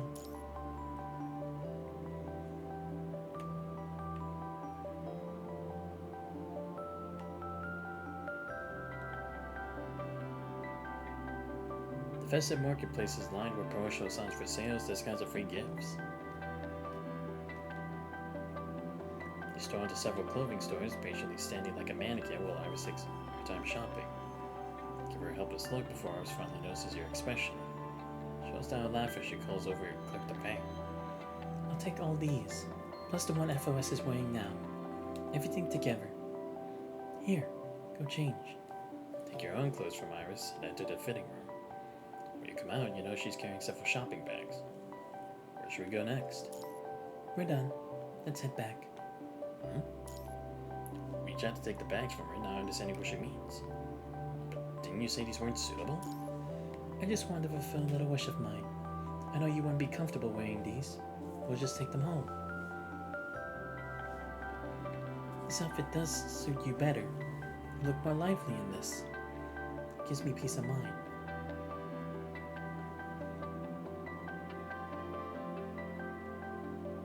Clark smiles and hands another elegant little bag to Iris. Happy New Year in advance. Thanks. I hope Jonathan doesn't have a heart attack over this. Iris accepts the item with a smile and gives you a meaningful look. Don't worry. I'm not planning to ask him for reimbursement. Because I definitely wouldn't want to buy you clothes in his name. As you exit the store, she immediately opens the gift from the shop and holds it to her face with delight. What's this? Sparklers. Some traditions in Bane are strangely familiar or similar to Cowlongs. Before. Her suddenly mumbles her words as if she said something sensitive. I learned about them while studying cultural geography, but I never actually tried them before. With a flick of her finger, brilliant colors burst from the tip of the sparkler. Rose holds up the sparkling light, pupils growing ever brighter in the colorful glow. Something stirs as blurry figures flicker through your memories. Feels like something's about to surface. So... Yet the hand reaches out but finds nothing. There's barely a step between you. Alice doesn't notice your actions as he twirls the sparkler, drawing line after line in the air. What are you writing? I'm not telling you. As one sparkler burns out, she quickly lights another and repeats the same shape as before. Santos Selena. She wants to connect these two names together in her heart, even if only for the brief flicker of a sparkler's light. Rained earlier, leaving shallow puddles across the ground that reflect the setting sun, making the scene all the more brilliant.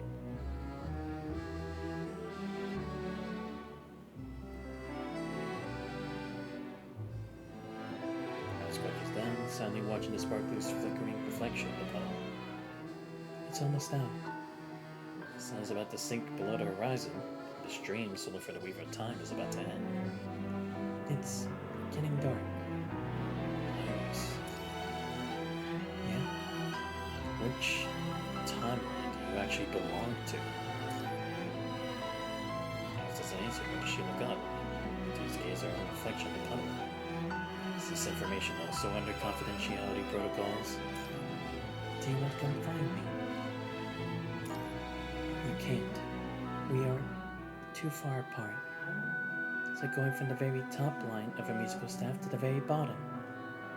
The distance from 1 to 5 in terms of time is already very long.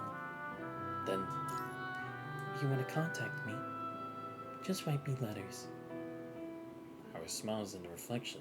Rebel suddenly disturbed the puddle, hiding her expression. I'll write to you too, and maybe someday our letters will bridge space and time, allowing us to meet again. I just hope you won't find me annoying. I might write about lots and lots of trivial things. It's not an option.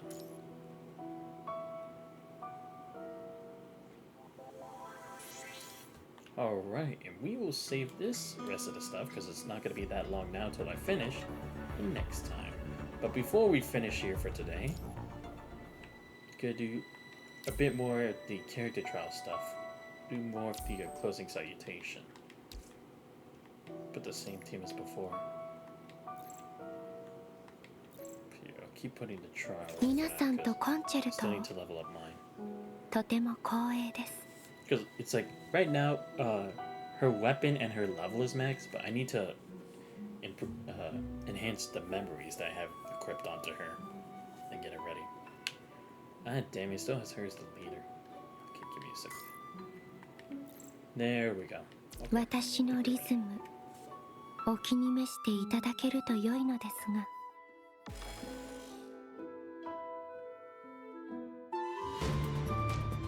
が。あなたにプレリュードを捧げましょう。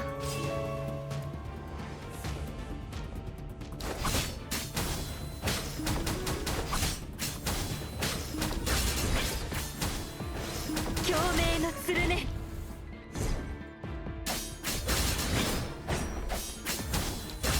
ここで星屑にこの曲を捧げましょう。オーバーチュアはここまで。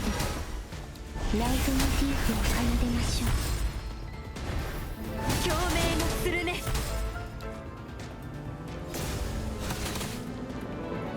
グラーベフォルティッシモ。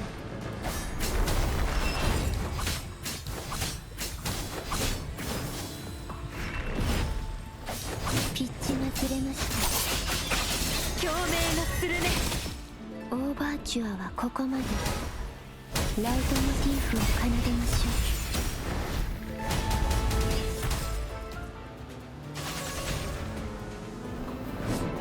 う。グラーベフォルティッシモ。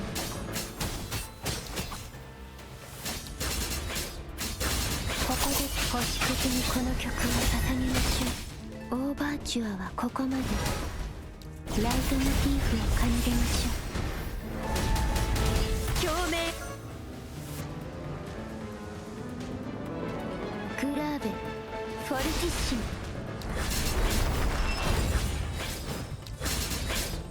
ここで星屑にこの曲を捧げましょう。共鳴の鶴ね。ここで転調します。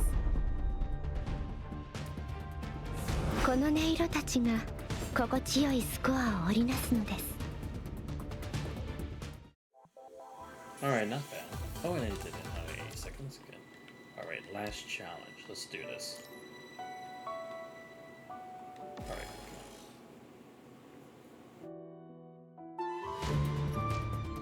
あなたにプレリュードを捧げましょう。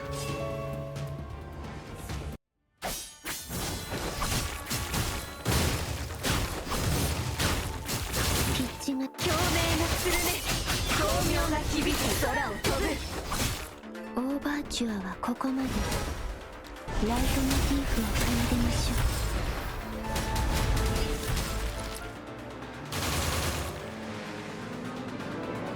グラーベフォルティッシモ。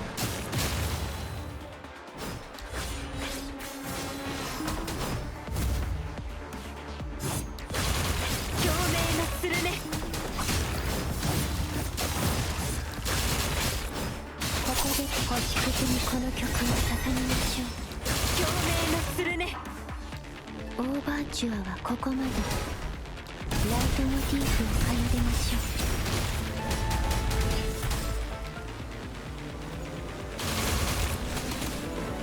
グラーベフォルティッシモ。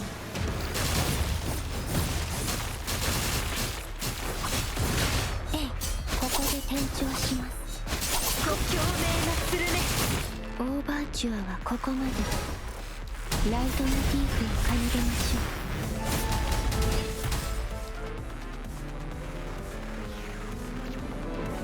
グラーベフォルティッシモ。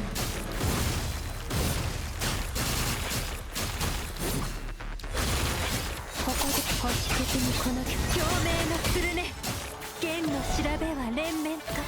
砲煙は戦慄にキス。四面眉の金箔。乱舞と解く。轟音に散れ。復調しなくちゃ。強戦は霊獣す。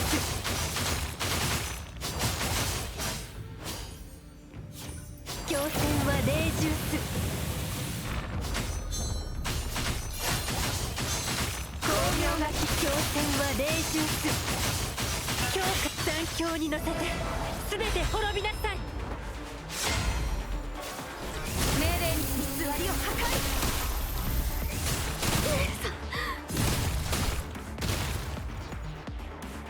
判決。秩序偽りを破壊。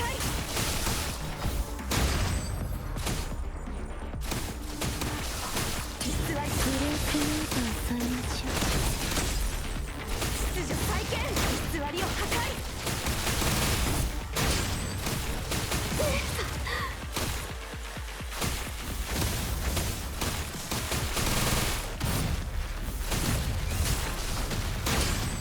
秩序再建。共鳴がするね。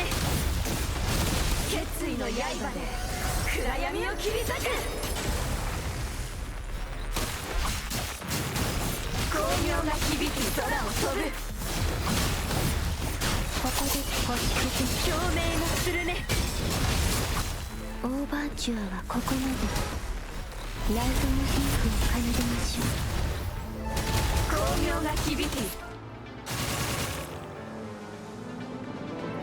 グラーベフォルティッシモ。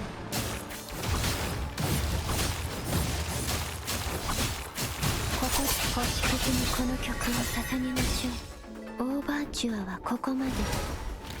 ライトモチーフを奏でましょう。共鳴がする。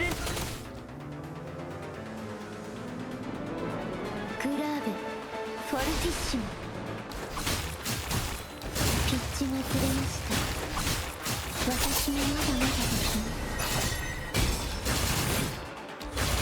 共鳴がするね。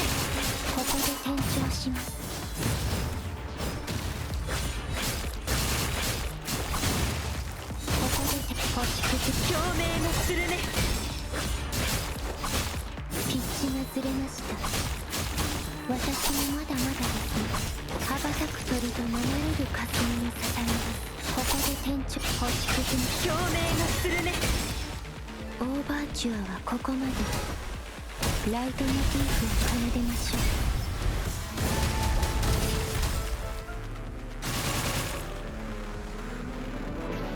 グラーベフォルティッシモ判決グレースノートを添えましょう。無知の幕を下ろせ。共鳴がするね。グレースノートを添えましょう。決意の刃で暗闇を切り裂く。秩序再建。無知の幕を下ろせ。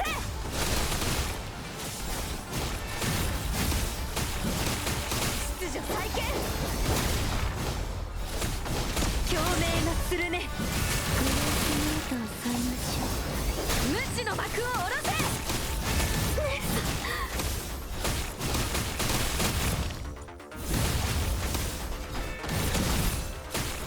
判決。秩序再建。無知の幕を下ろせ。グレースノートを添えましょう。偽りを破壊。決意の刃で暗闇を切り裂く。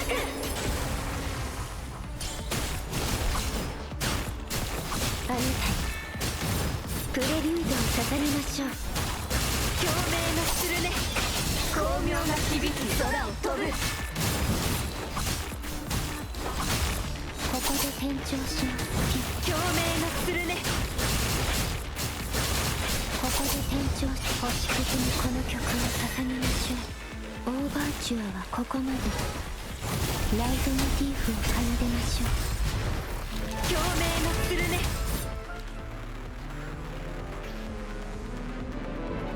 グラーベフォルティッシモピッチがずれました。共鳴がするね。光明が響き空を飛ぶ。共鳴がするね。ここで転調します。光明が響き空を。ここで転調星屑。共鳴がするね。オーバーチュアはここまで。ライトモチーフを奏でましょ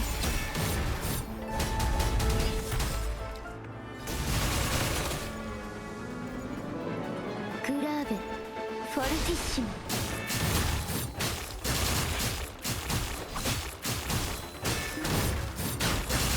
共鳴がするね。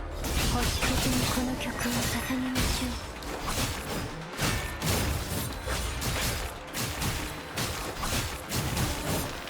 ここで転調します。共鳴がするね。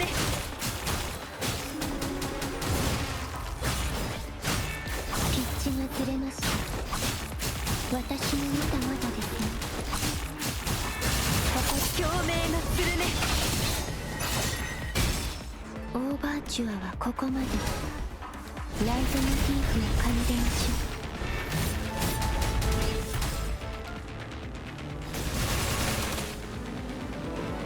グラーベフォルティッシモ羽ばたく鳥と流れる風。ここで転調。共鳴がするね。ピッチがずれました。私もまだまだですね。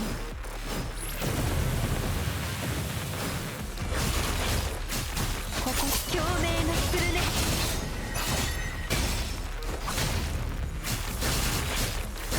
ここで転調します。ピッチが共鳴がするね。ここで転調。星屑にこの曲を捧げましょう。オーバーチュアはここまで。ライトモチーフを奏でましょう。共鳴がするね。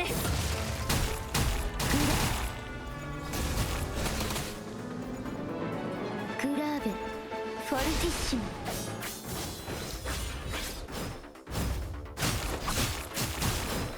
ピッチが共鳴がするね。ここで転調して星屑にこの曲を捧げましょう。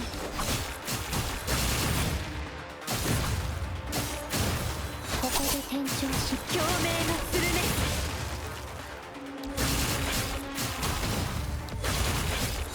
転調します。星屑にこの曲を捧げましょう。ピッチがずれました。私もまだまだですね。共鳴がするね。光明が響き空を飛ぶ。ここで転調。共鳴がするね。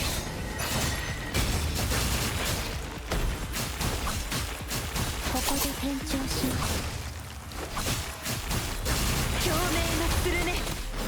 ここで転調し、星屑にこの曲を捧げましょう。オーバーチュアはここまで。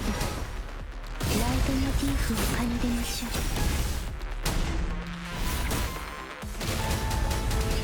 共鳴がするね。グランディオーソ。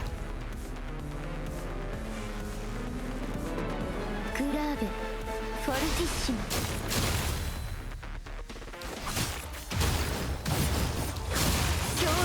するね。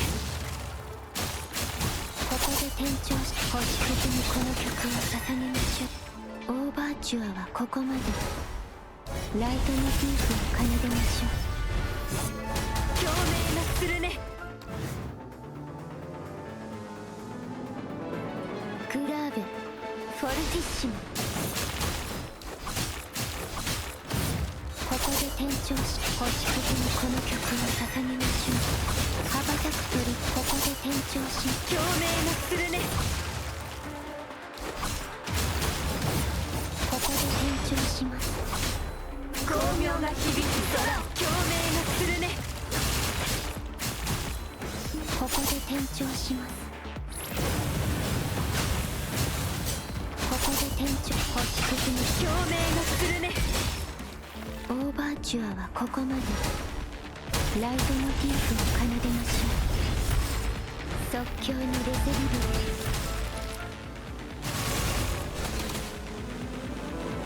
グラーベフォルティッシモ。ここで転調。星屑にこの曲を捧げましょう。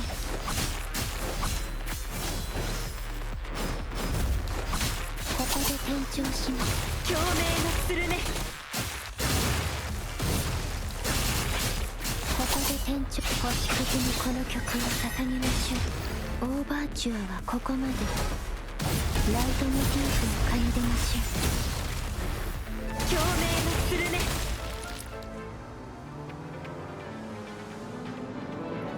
グラーベフォルティッシモ。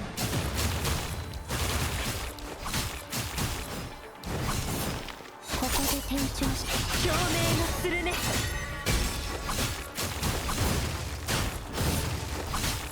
ピッチがずれました。共鳴がするね。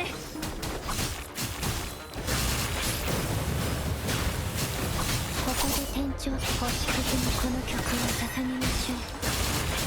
オーバーチュアはここまで。ライトモチーフを奏でましょう。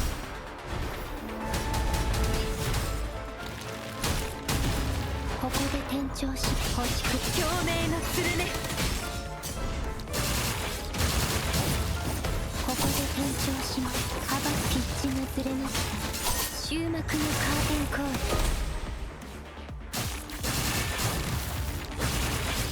ここで転調し、星屑にこの曲を捧げましょう。共鳴がするね。ここで転調します。羽ばたくピッチがずれました。私もまだまだですね。グレースノートのその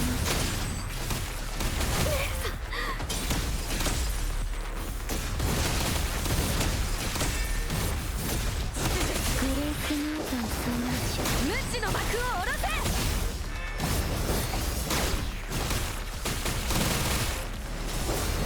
秩序再建。崩壊した大地。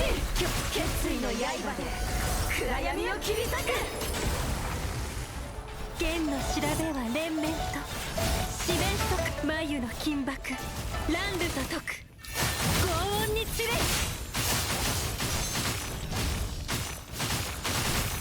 挑戦は霊獣す。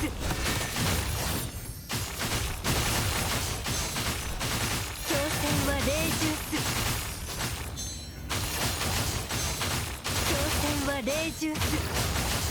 光明が響く強化残響に乗せて全て滅びなさい。共鳴のするね。ここで天地星屑にこの曲を捧げましょう。オーバーチュアはここまで。ライトモチーフを奏でましょう。共鳴のするね。グランディオーソ。ここで転調し星屑にこの曲を捧げましょう。共鳴のするね。ここでグラーベフォルティッシモ。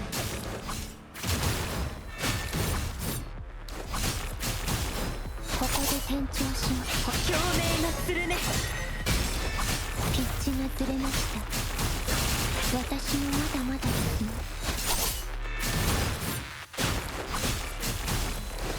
共鳴のするね。ここで天地星屑にこの曲を捧げましょう。オーバーチュアはここまで。ライトモチーフを奏でましょう。共鳴のするね。グランディオーソ。ここで天頂星屑にこの曲を捧げましょう。羽ばたく鳥と流れる霞に捧げます。終幕のカーテンコール。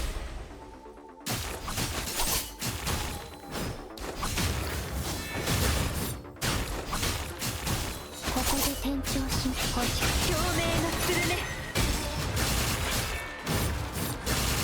ここで転調し共鳴のするね。オーバーチュアはここまで。ライトモチーフを奏でましょう。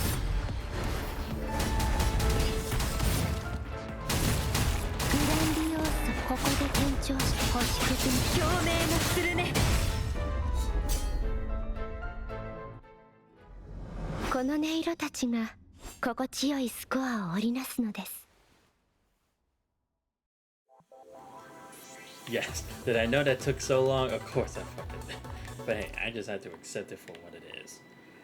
Alright, I got most of this completed. Probably won't be able to get this last one until like, what's it called? I level up my own Selene and use her for this. But I think this is a good place to end the stream for today, considering I at least put a good amount of combat.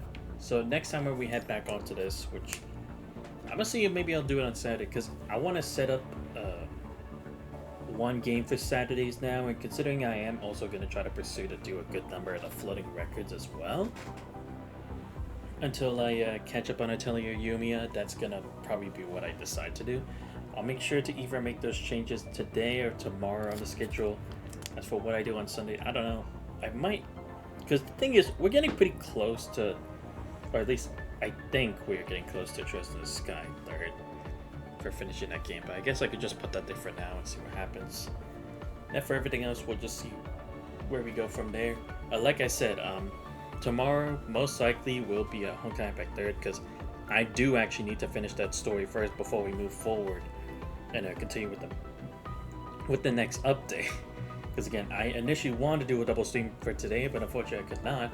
So I just had to save finishing 8.2's story for tomorrow.